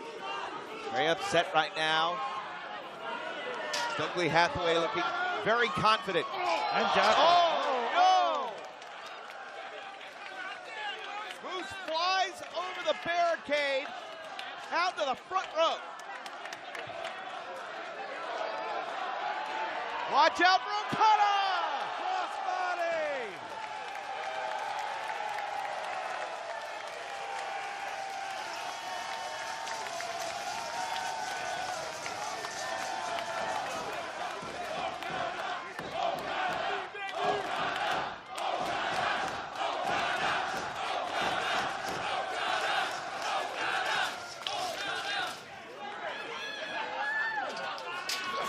Moose back in.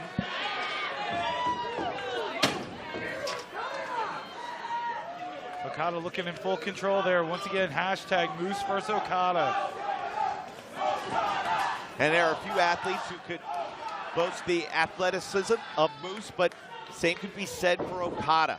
Everything that Okada does, so crisp. And so blazingly quick. We've always talked about Roderick Strong changing gears. Okada is another guy that can change gears.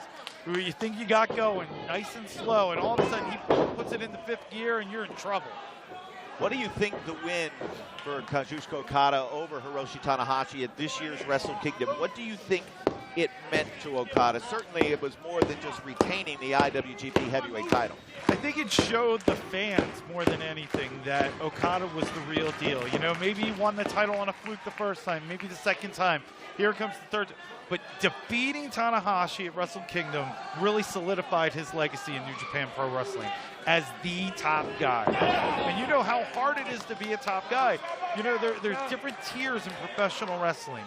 And not everybody's meant to be the top guy. In Ring of Honor, who's our top guy? Jay Lethal. He worked hard to get there. And same with Okada. It takes a special man to be on that top tier. Well, Moose trying to fight his way out, trying to power his way out, but may need to find another method of escape. And we talk about Moose wanting to get to that next level. Just being in the ring with a guy like Okada is going to help him out, win, lose, or draw. His confidence level is going to go up. Just his experience level goes up. He's not going to make the same mistakes that he made 2 weeks ago in a match 2 weeks from now. And the learning that Stokely Hathaway is able to impart to him through the tutelage of Prince Nana. And just his determination and his effort will outwork anybody possible to get what he wants. And Okada got him around. Stands him on his head, but it didn't hurt him. Clothesline, Okada's down 2. Oh my goodness. Now Moose has to stay on top of him. Go for the spear. Go for another drop kick. Here we go. Power bomb. I think his matchup against Unbreakable Michael Elgin may have taught Moose that. Here's a cover with the leg hooked and the arm trap. But Okada is able to kick out. Now you can see Stokely Hathaway shouting encouragement, shouting, you know, coaching. We know that Stokely Hathaway's more than a business manager. He's a man that motivates Moose, keeps him on the right path, keeps him training. And here is exactly what the time is now for the spear. And Kazuchika Okada is getting ready to feel the power. No, out of the way, 6'5", 300, and runs Moose right into the steel post. Unforgiving post.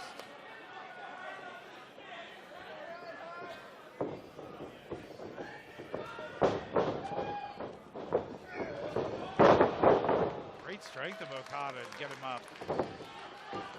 Moose was really slowed when he cracked that ring post. You know the history of Moose in the NFL. Multiple concussions. Every time he hits his head, I get concerned.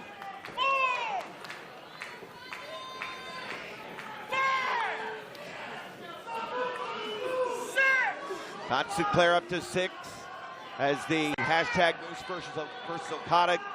Everybody something to talk about on social media. And now both men get back up at the same time. Okada, forearm smashes. Okada opened himself up for that one, though.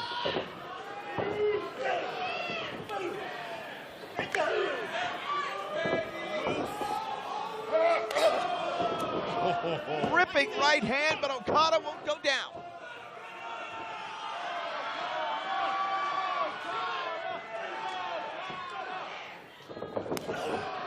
Great uppercut.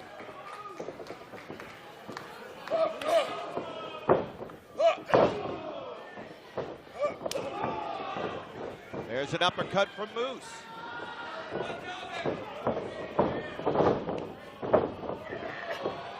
The strength of Okada can never, ever be taken for granted. The leg is hooked, and Moose kicks out in 2. Good awareness of the count there by Moose.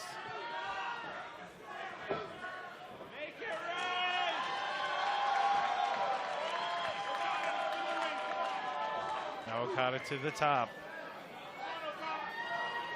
Will look to connect with the elbow to the center of the chest.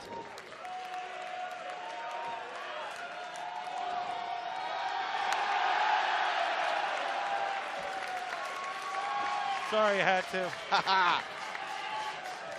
And it could be just a few matter of moments before the Rainmaker is uncoiled. Here it comes. Rainmaker, no. Step up, cross body. Now he needs to get all that energy. He needs to capitalize. Hit that spear.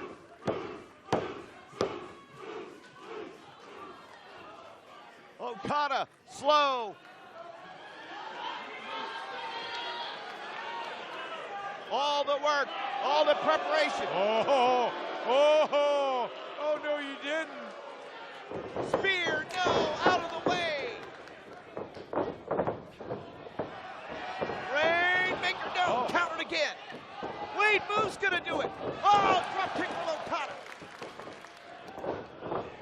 There's a drop kick from Okada.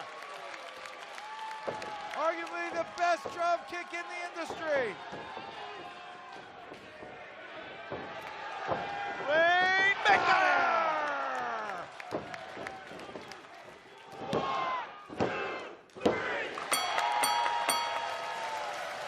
The winner of the match, the IWGP Heavyweight Champion, Kazuchika Okada. Mr. Kelly, once again, Moose put up a valiant effort. Who knows what the result will be at the 15th anniversary. But a great match here for Okada and a great match for Moose.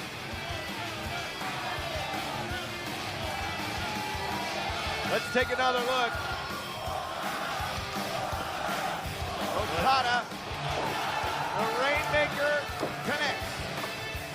And while Moose did everything in his power to try to match Okada, step for step, in the end, the IWGP Heavyweight Champion on this day was better. But what about tomorrow? And tomorrow's all that Stokely's talking about.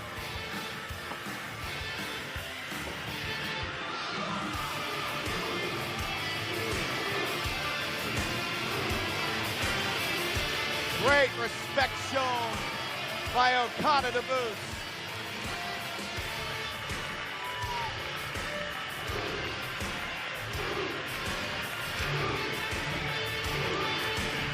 No shame in losing this one. Absolutely not. He pushed Okada to the limit here at the 14th anniversary, but here tonight, Kazuchika Okada is victorious.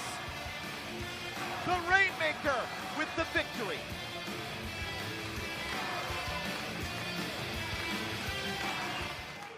Wow, look at that shot, Mr. Kelly.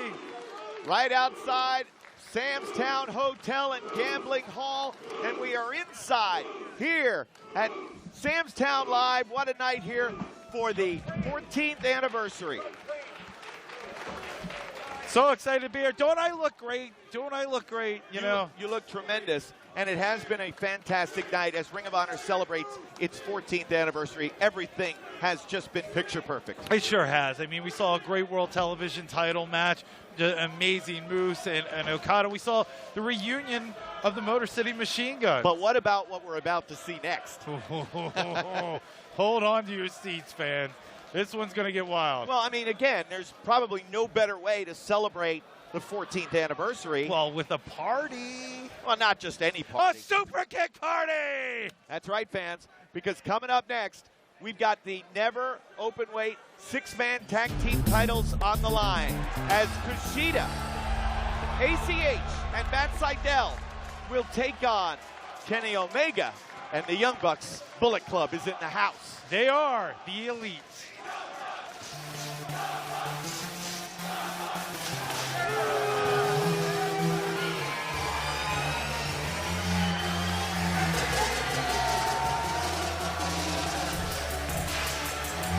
This is a six-man tag team match scheduled for one fall, and is for the never openweight six-man tag team championship. Introducing one of the challengers, wrestling out of Austin, Texas, weighing 190 pounds, ACH.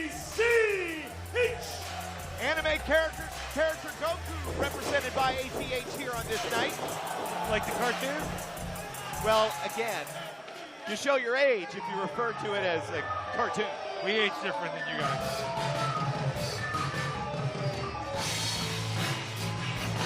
Wrestling out of St. Louis, Missouri, weighing 195 pounds, Reborn Sydal.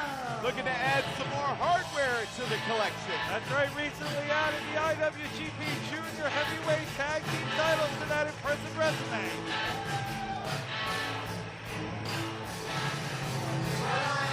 Fans, this weekend on Ring of Honor Wrestling Television, Matt Sydal goes one-on-one against Adam Cole. And certainly 2016 is already off to a rip-roaring start for Reborn Matt Sydal. Absolutely, singles or tag team. This guy's got it all right now. He's on a win streak.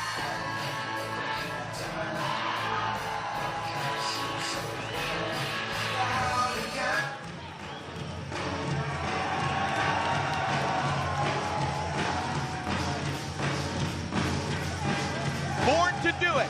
Since he was a child, this has been his dream to be the best. Their partner, wrestling out of Tokyo, Japan, weighing 192 pounds, he's the IWGP Junior Heavyweight Champion, KUSHIDA. I like his new life preserver.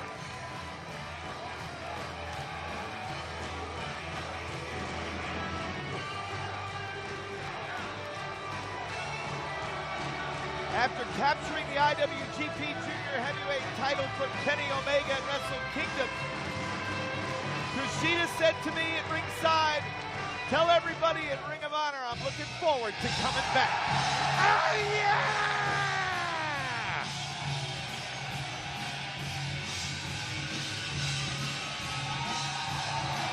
Their opponents are the never openweight six-man tag team champions. First, wrestling out of Rancho Cucamonga, California, at a combined weight of 382 pounds, Matt and Nick Jackson, the Young Bucks. Is there a hotter team in all the world? Heck no.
is cleaning house on all the titles, it seems. Not only now 1/3 of the never openweight six-man tag team champions, but he's also the IWGP Intercontinental Champion as well. And apparently a hell of a singer.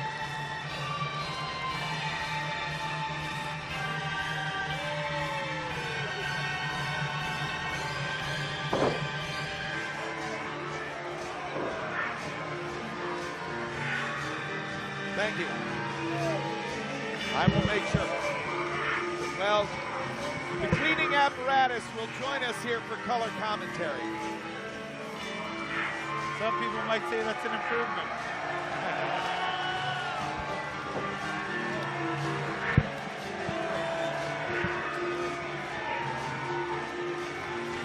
This is going to be something here. Listen, this broom and I like the look. I like his look. I like his sound. I think I can work with it. Right? You've worked with worse, Mr. Kelly. Well, you know, my former commentary partner, Steve Carino, used to get very jealous whenever I'd have anybody else out here, even if it's a broom. All right, so here we go. He's got issues. What's that? And Tiger Hattori, is he a referee or is he going to be a traffic cop? Because it's going to go about 100 miles an hour. Right, he's going to need a... he's going to need to be both. We are live inside Sam's Town Hotel and Gambling Hall in Las Vegas, Nevada. This is Ring of Honor's 14th anniversary. We are sold out. And the fans are here to see the stars of Ring of Honor. They're here to see Kenny Omega and the Young Bucks defend these never openweight six-man tag team titles against KUSHIDA, Matt Sydal, and ACH. Now, ACH was announced at 195, but he looks like he's bulking up. It's got to be right around 215. Hashtag it up at ROH14, if you will. If you will.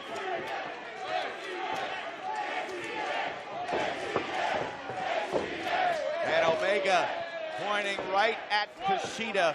Of course, it was KUSHIDA got the best of Omega to take the junior heavyweight title at Wrestle Kingdom. But it was the next night where the Young Bucks and Omega made a monumental statement 3 on a huge stage. They sure did, and they truly are now the elite. What a crowd. It was on that night where the Bucks and Omega, they threw AJ Styles out of Bullet Club. They seized control of the group. Hey, when one part of the machine's not working, you got to replace it. Can't blame him. Now we'll never hear from AJ Styles again. Anybody heard from him? I haven't. KUSHIDA up and over the top. Oh.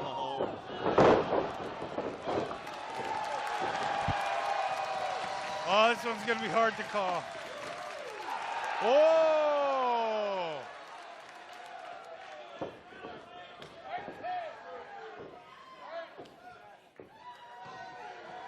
All right, so Matt will try, and it'll be ACH who comes in next.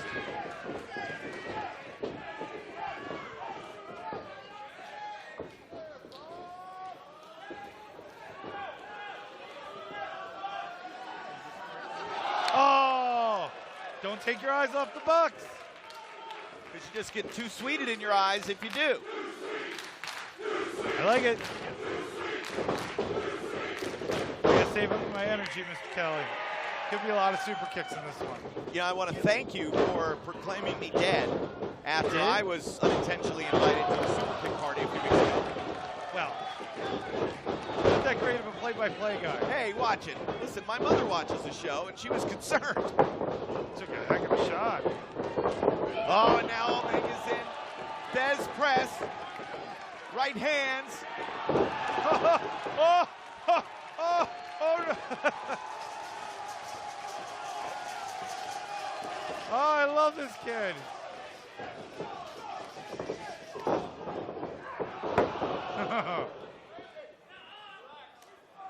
Somebody went back to his Texas roots. He's out of St. Louis. He's back in Texas. He's back in Texas now.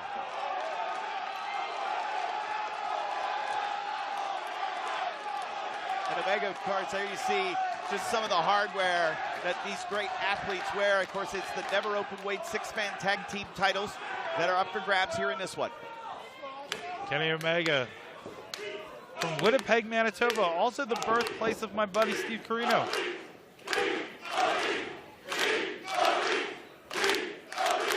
The Bucks and Omega say that they are the elite of the Bullet Club. Oh. And the right hand, the slap across the face, greeted by some Sydal boots. And Omega, the cleaner of Bullet Club. Watch out, here come the Bucks flying in. They're going to derail the momentum of Sydal, or at least try. Oh my! And you know the Bucks want their IWGP Junior Tag Team titles back. Full animosity here with Sydal.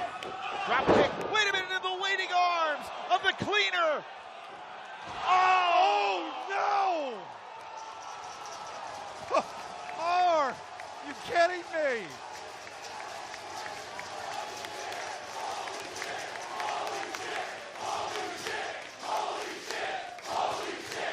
Oh, you're damn right, Las Vegas.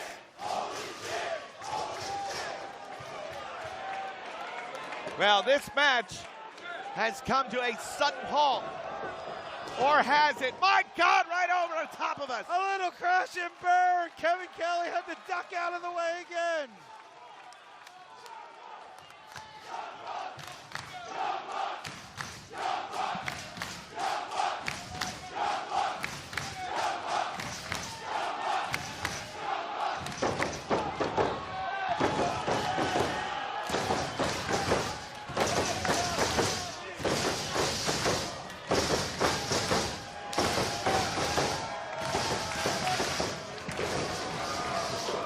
Here comes Omega!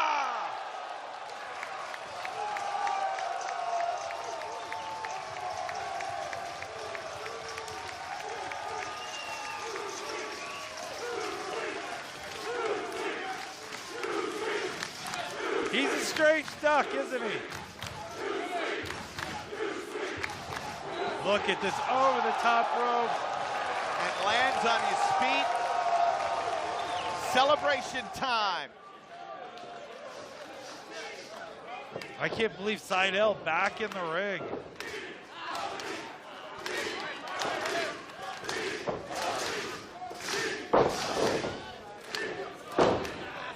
And Omega, part of Ring of Honor's history, of course, throughout the years. Long time since he's been back. But the Young Bucks, certainly we've seen them grow into the hottest tag team act in the world today throughout the years in Ring of Honor. Tiger Hattori in position, and Sydal kicks out at 2. Sydal's in trouble, both KUSHIDA and ACH on the floor. Look at that toying with Sydal right now. Sydal trying to get out of the way.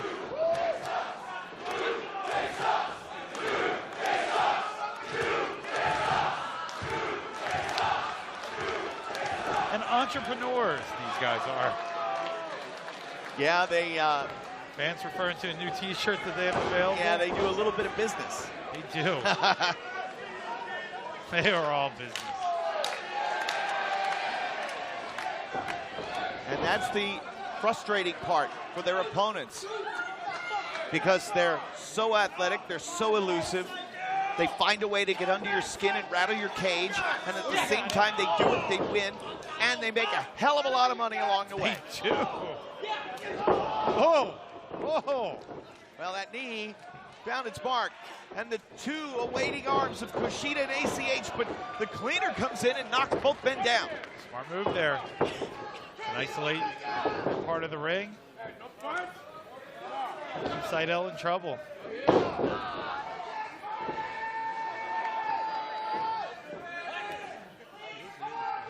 Now just playing with him. Look at that. And the Young Bucks look to, next time they venture over to Japan, they would love an opportunity at Sydal and his Japan tag team partner, Ricochet, for the IWGP Junior Heavyweight tag team titles. Sydal frees himself for just a moment. Yes, indeed. Now, rocked him.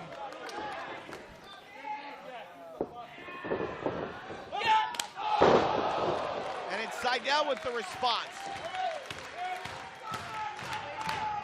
Reborn needs to make a tag. Kushida is ready. And now Omega's tagged in as well. And these two no stranger to each other. Wrestle Kingdom rematch. Nick in to interrupt the reunion.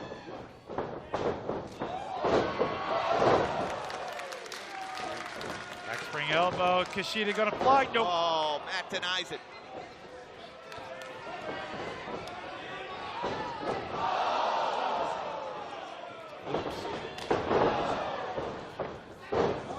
Omega gets rocked there.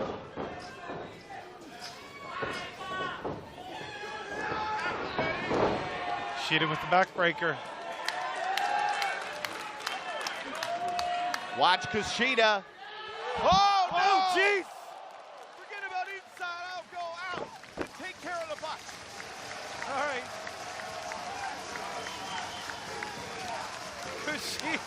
Kushida just flew over top of me. He's not ready for that. Inverted atomic drop. Makes a drop kick, takes the leg out of Omega. Cartwheel. Oh! With an exclamation point. The cartwheel drop kick.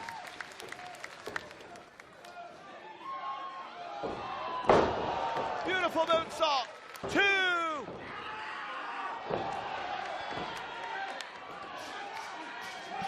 My buddies from New Japan Purocast, Damon and Colin, they're here in attendance, plus a press contingent all around the world. The guys from NewJapanWorld.com are here as well. And now the strength of Omega. Pound for pound, one of the strongest men I've ever seen. He sure is. Showed it there.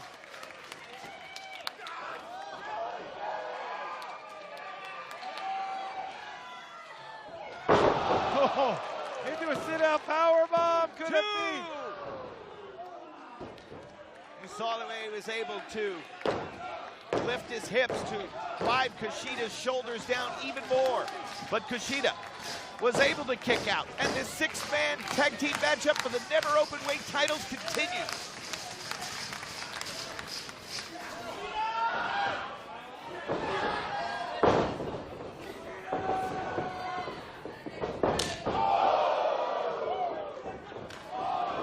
Roaring elbow right there, make it 2. Oh no, caught a knee. ATH wants to get in the ring so bad. Could tag team gold be in their future? Omega tags, and so does Kushida. ACH is now legal. Nice drop kick.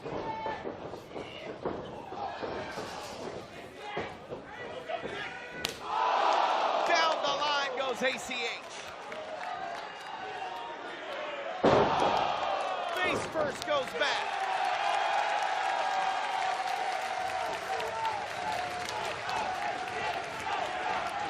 He's electrifying.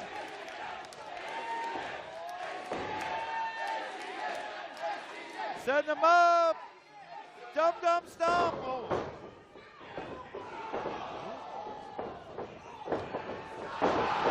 Morgan! Morgan! 1, 2, and no, it would have been 3. Nick Jackson in to break it up.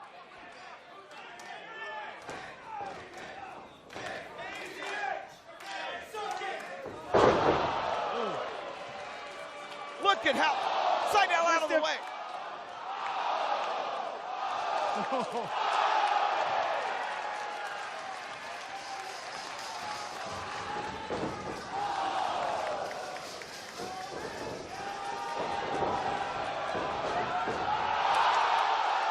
Jordan!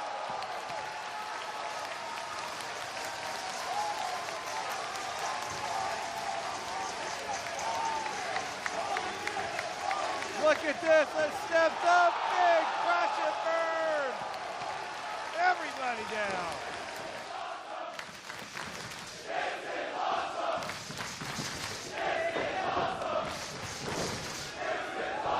Oh, watch out.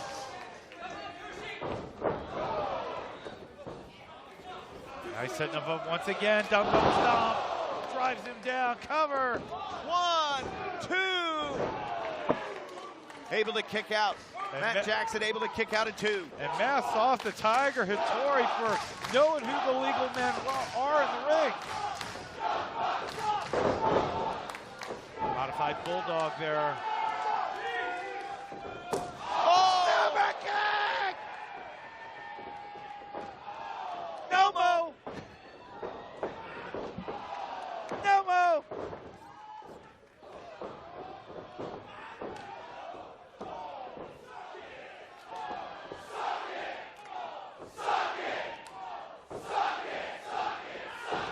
Darvish!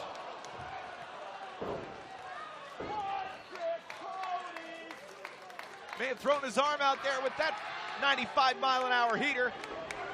Super kick!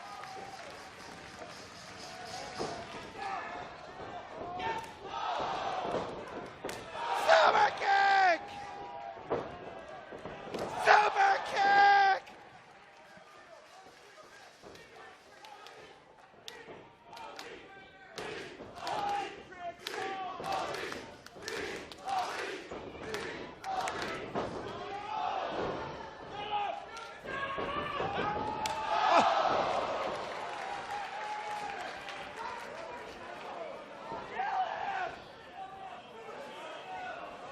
Now it's Sydal stretched out. Oh, drove him down. This could be it.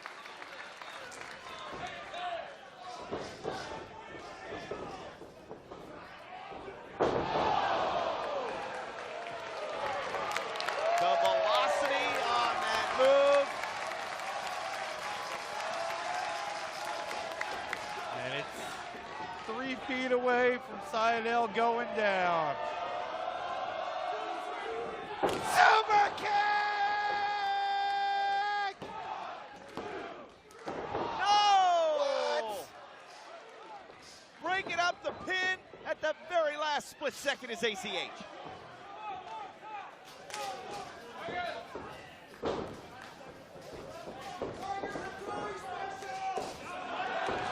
They've named this move after Tiger Hattori. And he's not very happy about it.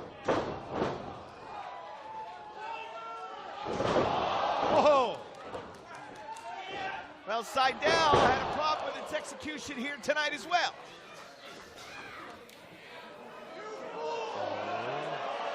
Oh!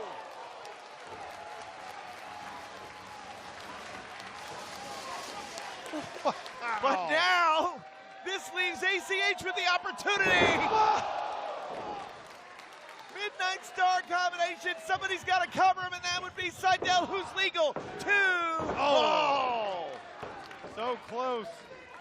A little path was opened up for Omega and Jackson to get back in. This is awesome. This is awesome. Oh no! Oh no! No! Wait a minute. What does Sydal do? Oh, he can only watch. Tombstone. Sydal was going to go for the shooting star press, but instead he sees KUSHIDA get spiked on his head. Oh! ACH down.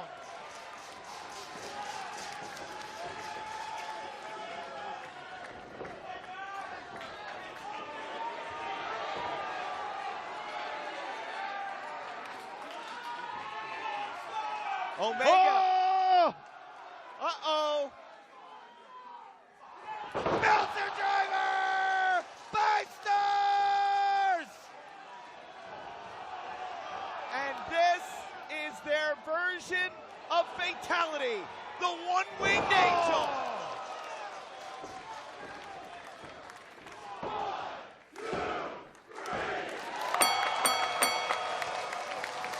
The winners of the match, and still the never Openweight 6-man tag team champions, Kenny Omega and the Young Bucks. Well, they said they're the best of what Bullet Club has to offer. They're right. Look at this. Meltzer driver, 5 stars. And then from there, Omega with the one-winged angel on Matt Sydal. That was it.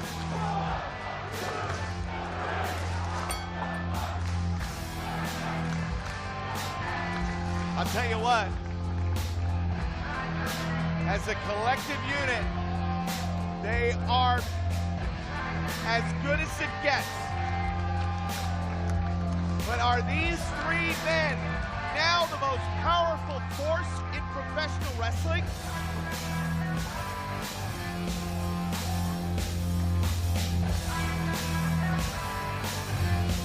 With the backing of Bullet Club and the title gold, the never Openweight 6-man title plus the Intercontinental title, the Young Bucks and Kenny Omega are indeed the elite. As great of action as that tag team encounter was, this is going to be a much, much different affair. This is going to be violent. And it certainly will. Let's take a look at this matchup. Mark is out on his feet on the top rope in the clutches of Red Titus and Kenny King. My goodness! A super one-night stand. 2, they got him! The winners of the match, and now the #1 contenders for the ROH World Tag Team Championship, the All-Night Express. And the face says it all, Mr. Kevin Kelly, Red Titus, and Kenny King, the #1 contenders. If they hit Fallout, it'll be all over instead. King, the Enziguri knocks Hansen down, charging. Oh no! That, to me, looked like he pulled the referee in. I don't know. What is Red Titus doing? I don't know what they're thinking. Maybe the referee's down. They go through this table. Wait a minute now. Drives him right through the table. It explodes. Paul Turner calls for the bell. Hell, everybody with a damn brain knows that the linear, legitimate, and undamned defeated Ring of Honor World Tag Team Champions are the All-Night Express. But you know what I see when I look at War Machine? I see a bunch of bearded bitches. You had All-Night Express versus War Machine 2-on-2, and you couldn't beat us. Hell, you knew you couldn't beat us. That's why you put my ass through a table. You got yourselves disqualified. The winners of this match, as a result of a disqualification, the All-Night Express. The All-Night Express is coming for that ass in Las Vegas. And Ray Rowe, let me tell you something, partner. What Kenny King and Red Titus got planned for your ass is gonna make that motorcycle accident look like a picnic.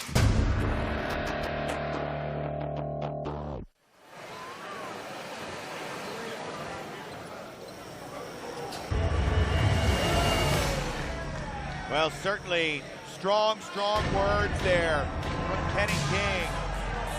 But can he and Red Titus get it done here tonight? There they are, the former World Tag Team Champions. This tag team match is set for 1 fall. It is a no disqualification match for the Ring of Honor World Tag Team Championship. Introducing first the challengers at a combined weight of 461 pounds, Red Titus and Kenny King, the All-Night Express.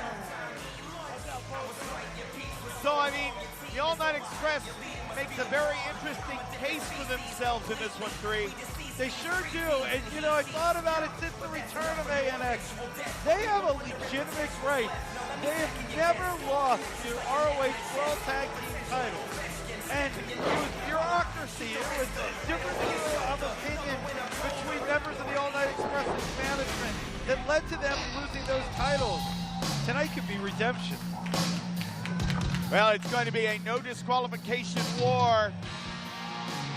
Their opponents, at a combined weight of 534 pounds, they are the Ring of Honor World Tag Team Champions, Henson and Rowe War Machine. Oh, and here we go. Here we go. They are wasting no time at all. No code of honor. Do you think? War Machine had captured the titles at Final Battle. Joined the Kingdom in the process. Look out, Mandy. Look out, Bobby. Save her. Be a gentleman. Jeez Louise, Bobby Cruz. Red Titus. Stopping Hanson, the power of Hanson. Now we see Kenny King, Raymond Rowe. I would have to think that the advantage would go to Hanson and Ray Rowe in a street fight case scenario. You know, with Rowe and his prison record, and Hanson. Yeah, he doesn't have a prison record. Not all the notes you got from Corino were accurate.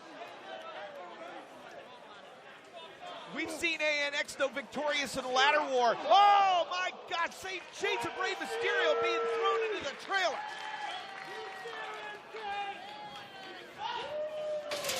Hanson looking a little trimmer. Down about 20 pounds from the end of the year.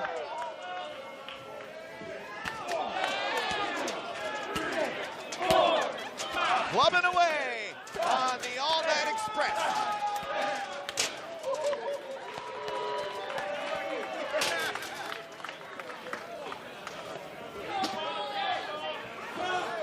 What's he looking for here?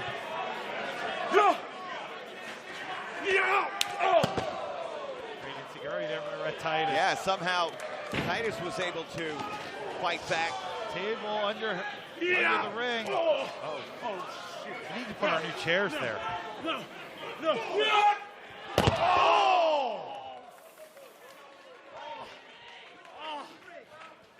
Kenny now seeing his partner in trouble. Shotgun knees from Kenny King into the chest. Oh my God! Backdrop through the table.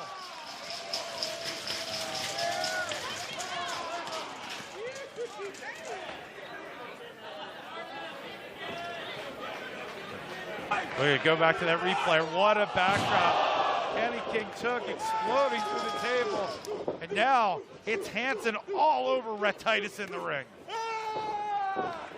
Just mauling away on Red Titus. If you're following us on Twitter, and you better, I mean, come on. Hashtag this one, ROH Tag Titles.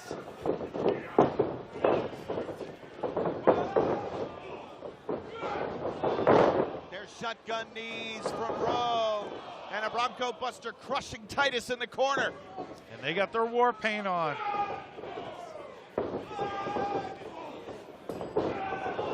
Now they're just mugging him.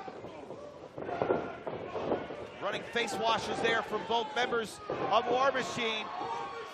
Kenny King driven through the table.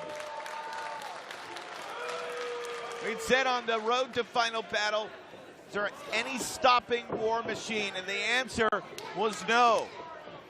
I think it still is right now. And they left a lot of carnage, of course, at Final Battle.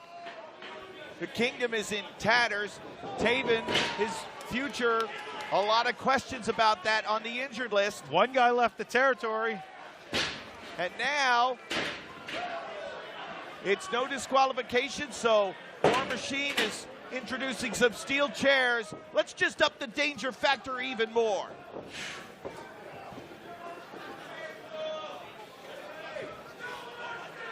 Now they got the two chairs in between the second and third turnbuckles. Oh. This has a recipe for disaster right here. And now they have jammed chairs into all four corners.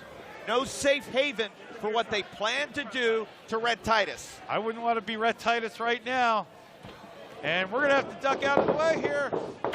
Oh, instead, it's Hanson who gets sent into the chair. Maybe it took too much time setting up those chairs. And now Raymond Rowe as Kenny King comes back to life.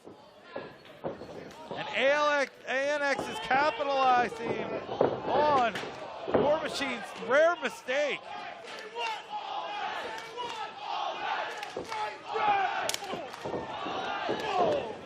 Kenny King, Rhett Titus. Great team. Once again, never lost the ROH World Tag Team titles in the ring.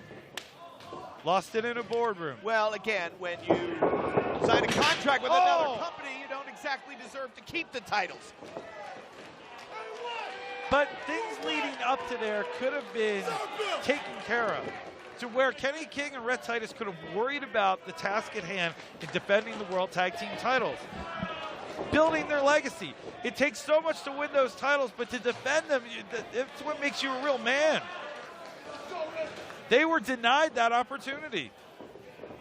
Well, they denied themselves the opportunity with what they did, but nevertheless, the fact remains they were never beaten for those tag team titles, and they look to regain them here tonight.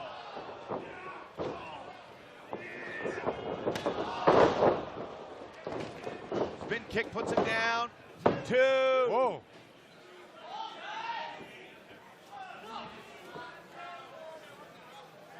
You don't see too much punishment on Hansen like this, or Rowe. Both men down. The 4 chairs came into play. Both Hansen and Rowe eating 2 each. That's not the $14.99 buffet that you get here at Sam's.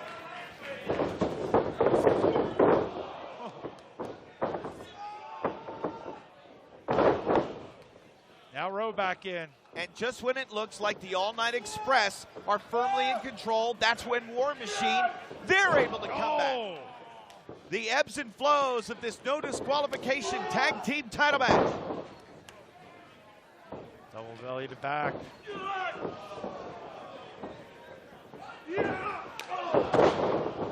Now that's a great drop kick. That's fantastic right there. Double team offense thwarted by the athleticism of Titus.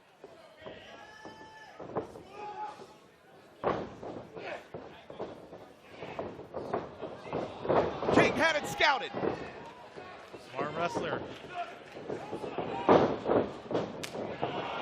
The ace 10 Mal from Ray Rowe.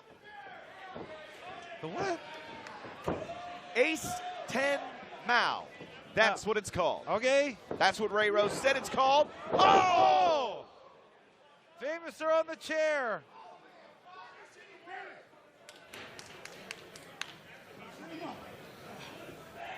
Ain't expert, act like you know. Chastising the crowd. King was very upset with the way the Philly crowd treated him in Final Battle. Well, they can be rough.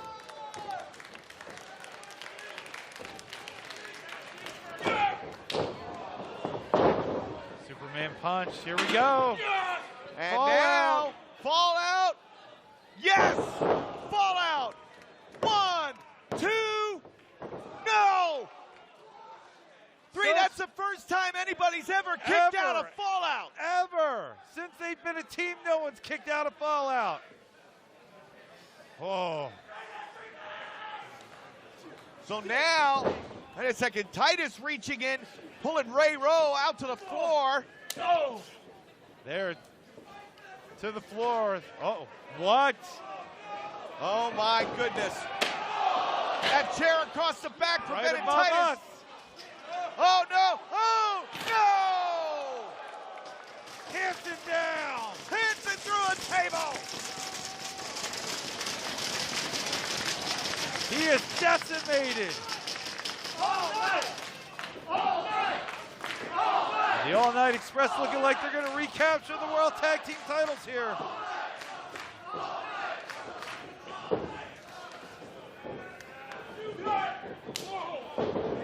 And Rowe is basically going to have to do this on his own, 3. Absolutely. Hansen's going to have to be taken to the back. Setting him up here.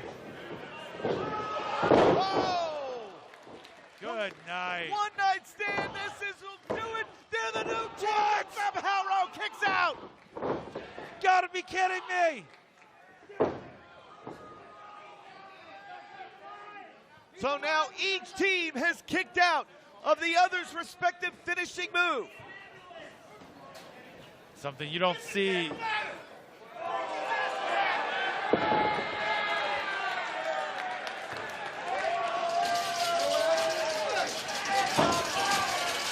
And other than when they captured one of the biggest moments of Brett and Kenny's time as a team was in Ladder War in New York City against the Briscoes. It was a bloodbath. And now they're going to introduce the ladder at the 14th anniversary.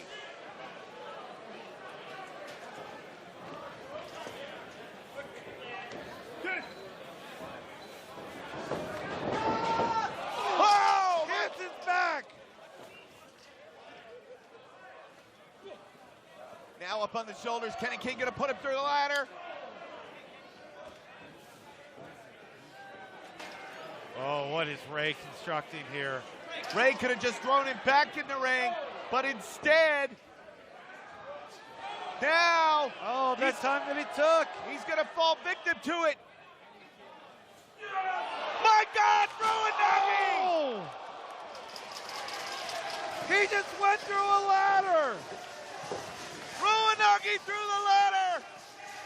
And now, War Machine, fall out. Fall out. 1, 2, 3. War Machine retains. Finish the match and still Ring of Honor World Tag Team Champions, War Machine. Oh, right through the ladder. Unbelievable brutality, but it was Fallout that retains the World Tag Team titles for War Machine. There's going to be a lot written about this title match. I can tell you this. What Hanson and Rowe went through to retain, what Brett and Kenny went through in the effort to win, superhuman toughness by 4 men. So Hanson and Rowe still the tag team champions, but up next 3, it's our main event, and it's for the Ring of Honor World Championship. I have been waiting for this match all night. And let's take a look at what has led us to our main event tonight. You may be surprised to hear me say that Adam Cole, Kyle O'Reilly, and Jay Lethal, we all have one giant thing in common. But it's quite obvious, isn't it?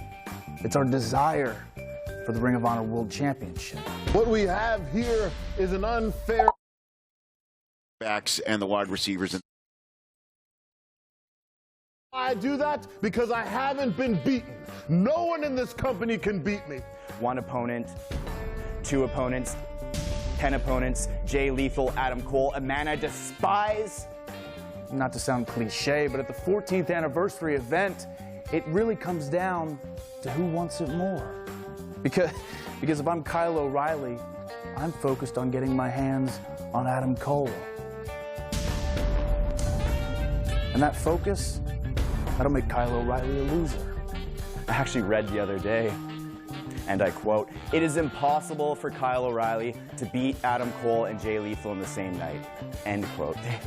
They actually use the word impossible.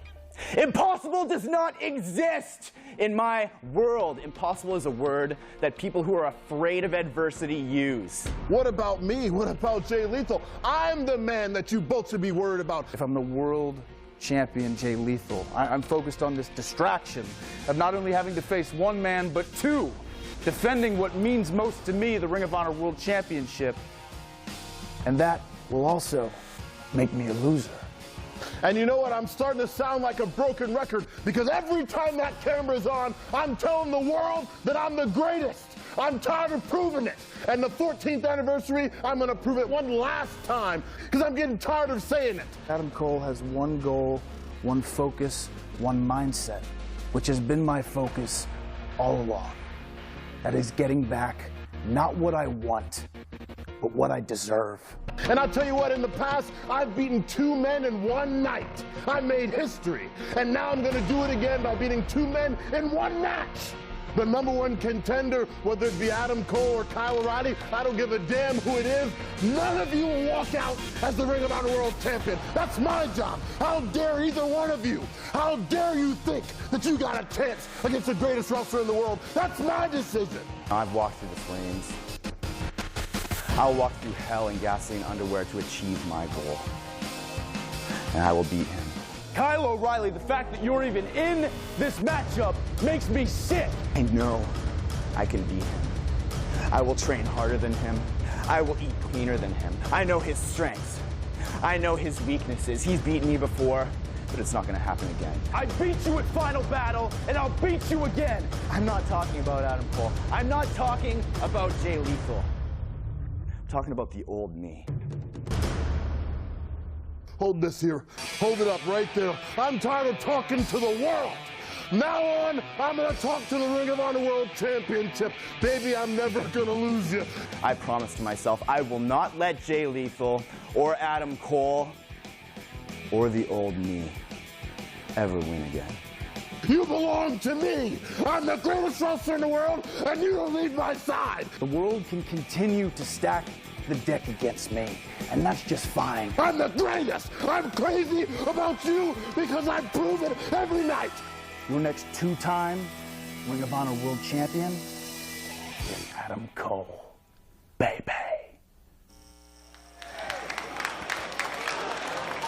Well, that's what it's about. The Ring of Honor World Championship. Woohoo! Sing it.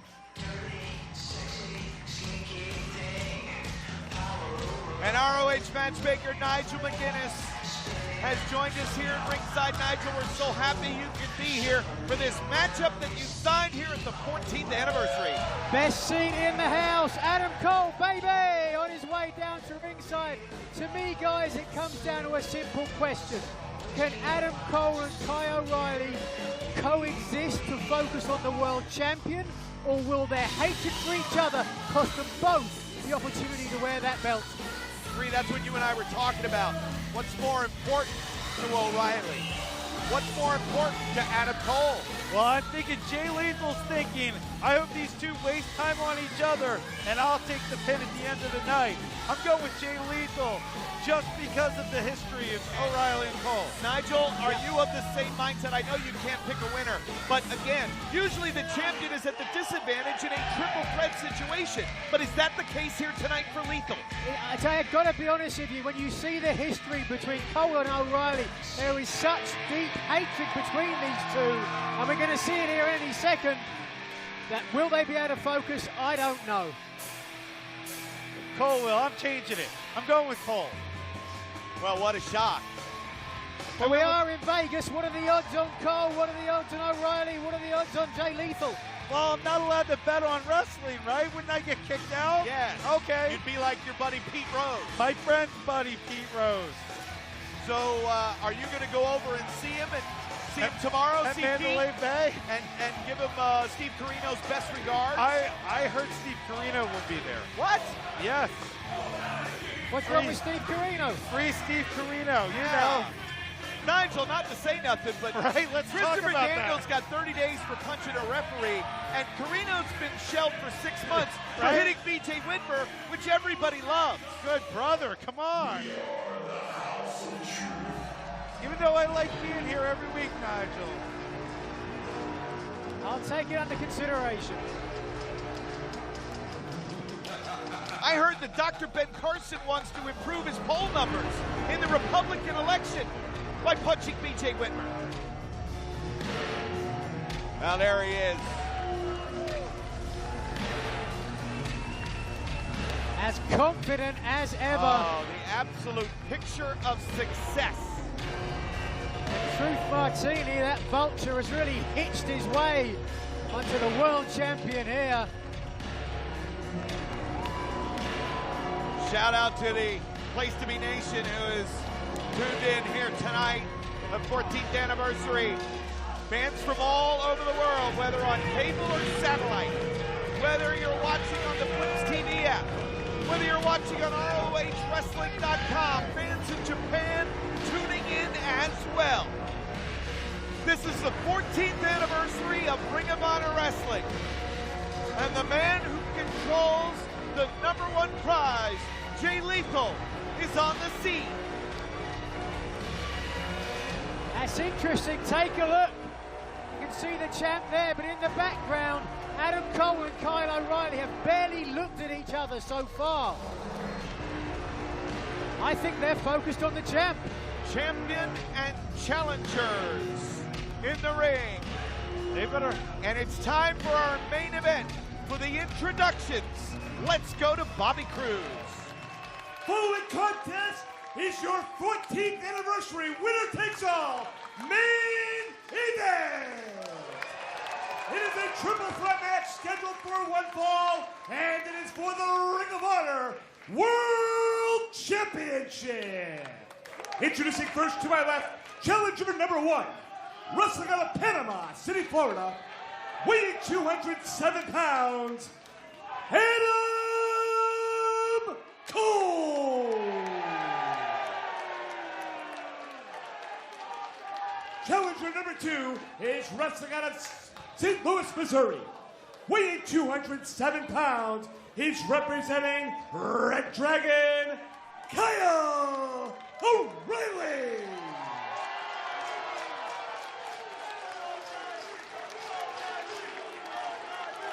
Being accompanied by Truth Martini and Taylor Hendricks, wrestling out of Elizabeth, New Jersey, weighing 230 pounds. He's the greatest first-generation wrestler. He's representing the House of Truth, and he's the Ring of Honor World Champion, Jay Lethal.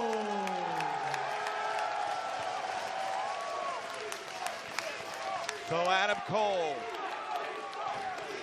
looks on, ready to go.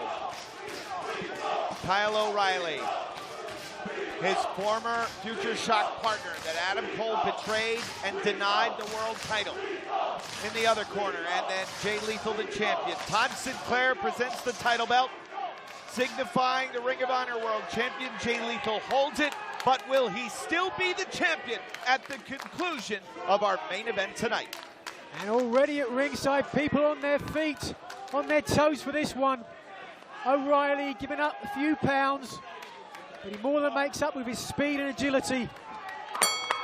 Look out for that armbar for a triangle choke as well. It's the main event time. If you're talking about it on Twitter, hashtag ROH World Title. Give us your predictions. We want to hear them. Can Adam Cole become a two-time champion? He sure can. Can Kyle O'Reilly win the prize that Adam Cole said O'Reilly has no business even being in the conversation for? They get very close to one another, do O'Reilly and Cole. Yeah, they are going right at it. Kyle O'Reilly and Adam Cole.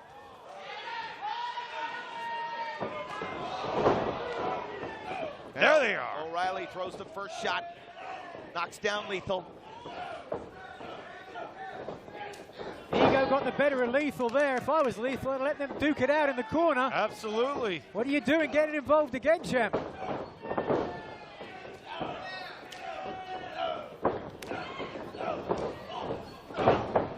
He is a fighting champion, no doubt about it.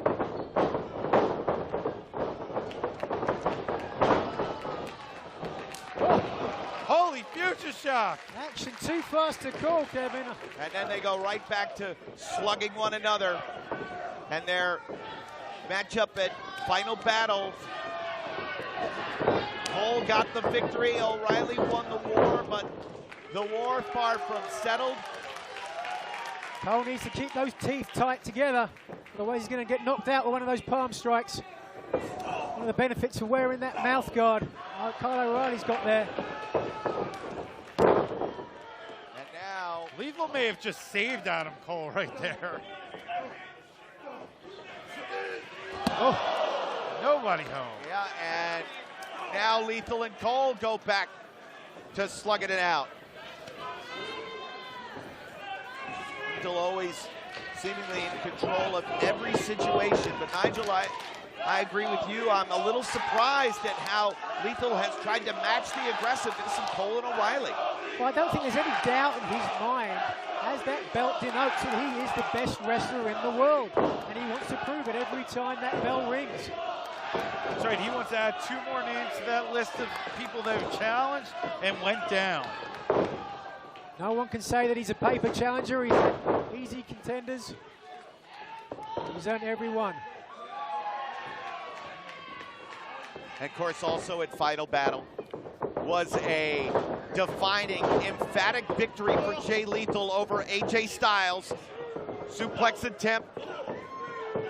O'Reilly there to slow Cole's momentum down. Oh! Fisherman Buster and a German suplex all combined into one. Lethal, we got a new world cover. Grabbing in his ear there. I think he must have caught a forearm in the ear. You can see that's cauliflowered up quite badly. Some of his jiu-jitsu sparring. Lethal has to get back in the ring. He could lose that title without losing this match. He just needs to keep his eye on the ring, and if he sees there's double, here's trouble. Shoulders are down, and O'Reilly kicks out. Great analysis there. He is getting back up.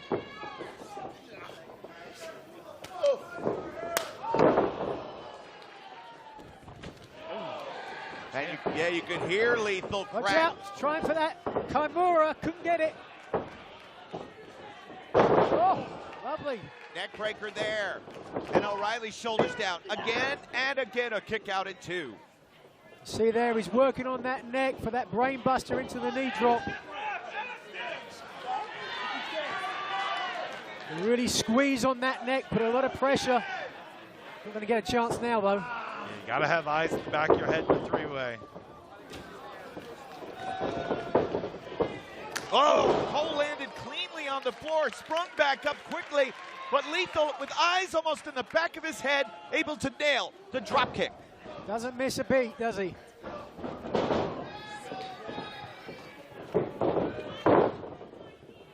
Successful title defense for Jay Lethal at Honor Rising Night 2 over Tomohiro. And perhaps an allegiance, wait a second, 2, perhaps an allegiance with Los Ingobernables, Naito, Evil, and Bushi. It seemed as if Naito perhaps got a little bit of inspiration from the Book of Truth on night 1. He sure did. Cole fighting back. Ooh, and O'Reilly went to run through Lethal with that kick. Instead, it was Cole who was hit with it on the apron. And now, Lethal, lateral press to the 2. O'Reilly choosing to kick out instead of grab the ropes, which would have been much easier. I would have grabbed the rope. Nigel McGuinness might have grabbed the rope as well. I've never done such a thing in my career. Adam Cole waiting down on the floor here. Not a bad place to be. Adam Cole is clutching at his chest, it appears, as O'Reilly now spins Lethal around. Lethal burying a knee to the midsection. Actually, what Cole was doing was looking at the giant screen over to our right. Thinking man's wrestler. Very smart. And good looking. What? Oh, in a precarious situation. Luckily for him, slipped him down the back. But Kyle O'Reilly. Missile drop kick on both of them. Who took it worse, though? And now, O'Reilly draws focus on Cole and goes right after the man that betrayed him, that denied him the world title in San Antonio in 2015. Axe and smash. Oh! The champ could be out. Oh, see the spit fly there. No. Oh, Tiger Eagle Flex. 2. Oh, that could have been 3. If Lethal wasn't in to make the save, I dare say that would have been 3. Wow, he could have got revenge on Cole and won the world title all with one move. Guy's starting to get a little more tired in. Calling for Lethal injection. Too early in my book, but we'll see. Yes, Rear naked. It's in deep. Yeah, no chance. So not when Adam Cole's alive.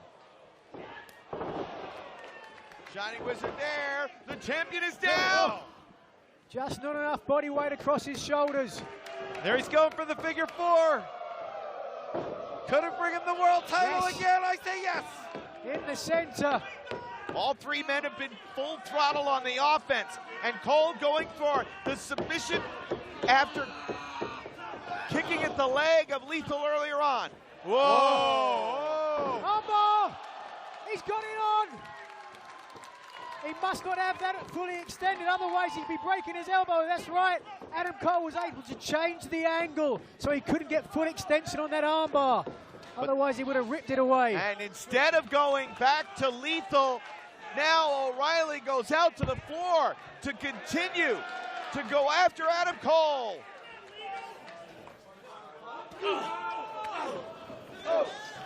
Now Lethal to the outside, joining him.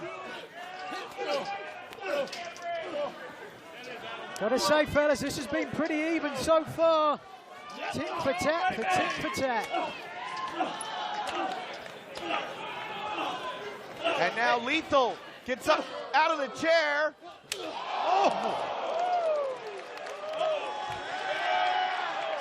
Clubbing forearm, and you can see Kyle O'Reilly's got an idea. He's gonna fly. Well, opportunity has presented itself. Lethal got out of the way. And Cole ate the full force of the kick from Kyle O'Reilly. Super kick from Lethal into a leaping Kyle O'Reilly. A little crash and burn.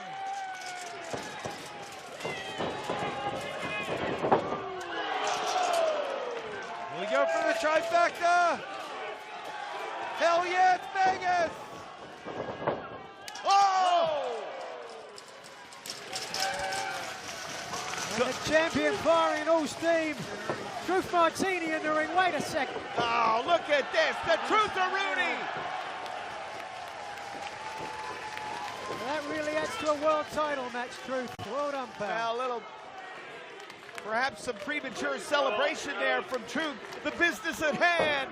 Ooh, Cole. Destroyer coming up.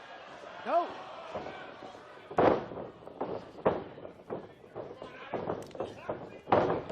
Lethal combination. Just two. Where's Kyle O'Reilly, though? Took a super kick on the outside. I haven't seen him move from my vantage point. He could be out. He's got it. I think he's still down on the far side of the ring. Perhaps very close to where Truth Martini is. It wouldn't surprise me if Martini has put himself in between O'Reilly and the ring. And having Martini and Hendricks out there, you can see they could be shouting, if he's hurt, if he's getting up. A true manager, Truth Martini is. Well, he is getting up and he's getting back in the ring, but look, loose on his feet and straight out again. Here it is. Lethal injection. Got him. But now Cole. Kyle O'Reilly, and this is over. What is he doing? Oh, Cole now going after the champ. He wants to beat the champ. This is it. Pop the champagne. Neckbreaker. 2. No. Cannot believe it. The champ kicked out. Suplex. Right down into neckbreaker on the knee. Of course, no one out in support of Adam Cole in the wake of the Kingdom's demise, or at least certainly the reduction of numbers. Why is he going to the outside with Kyle O'Reilly? The champ's down. You nearly had him beat. Stay on the champ. And Lethal very quickly, I think, realizing that point. He knows he's hit O'Reilly with the lethal injection.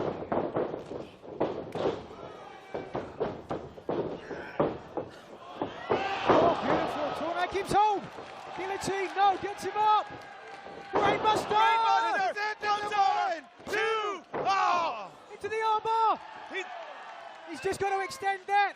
He's got to get deeper in, break that hold. And Cole's still on the floor. Triangle, switching into a triangle choke now.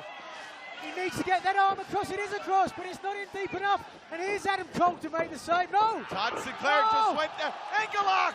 Ankle lock! He can tap out both men! I don't know if he can put enough pressure on that choke. That's Wait a second! Lethal's going out! One! That's two! One more! One more! No! Cole stops it! Cole stops Lethal's arm from going down! He's a genius! What awareness by Adam Cole! He's a genius! Can you believe it? Serendipity, Cole right there to prevent that hand dropping for the third time. You saw the look on the face of Truth Martini just a few seconds ago. He realizes that Adam Cole prevented Jay Lethal from being declared out. For the second time now, Adam Cole has stopped his former partner becoming world champion. Kawada kicks to the forehead. And now, finally, he's had enough. Oh, it's on. Oh! Oh! Nigel!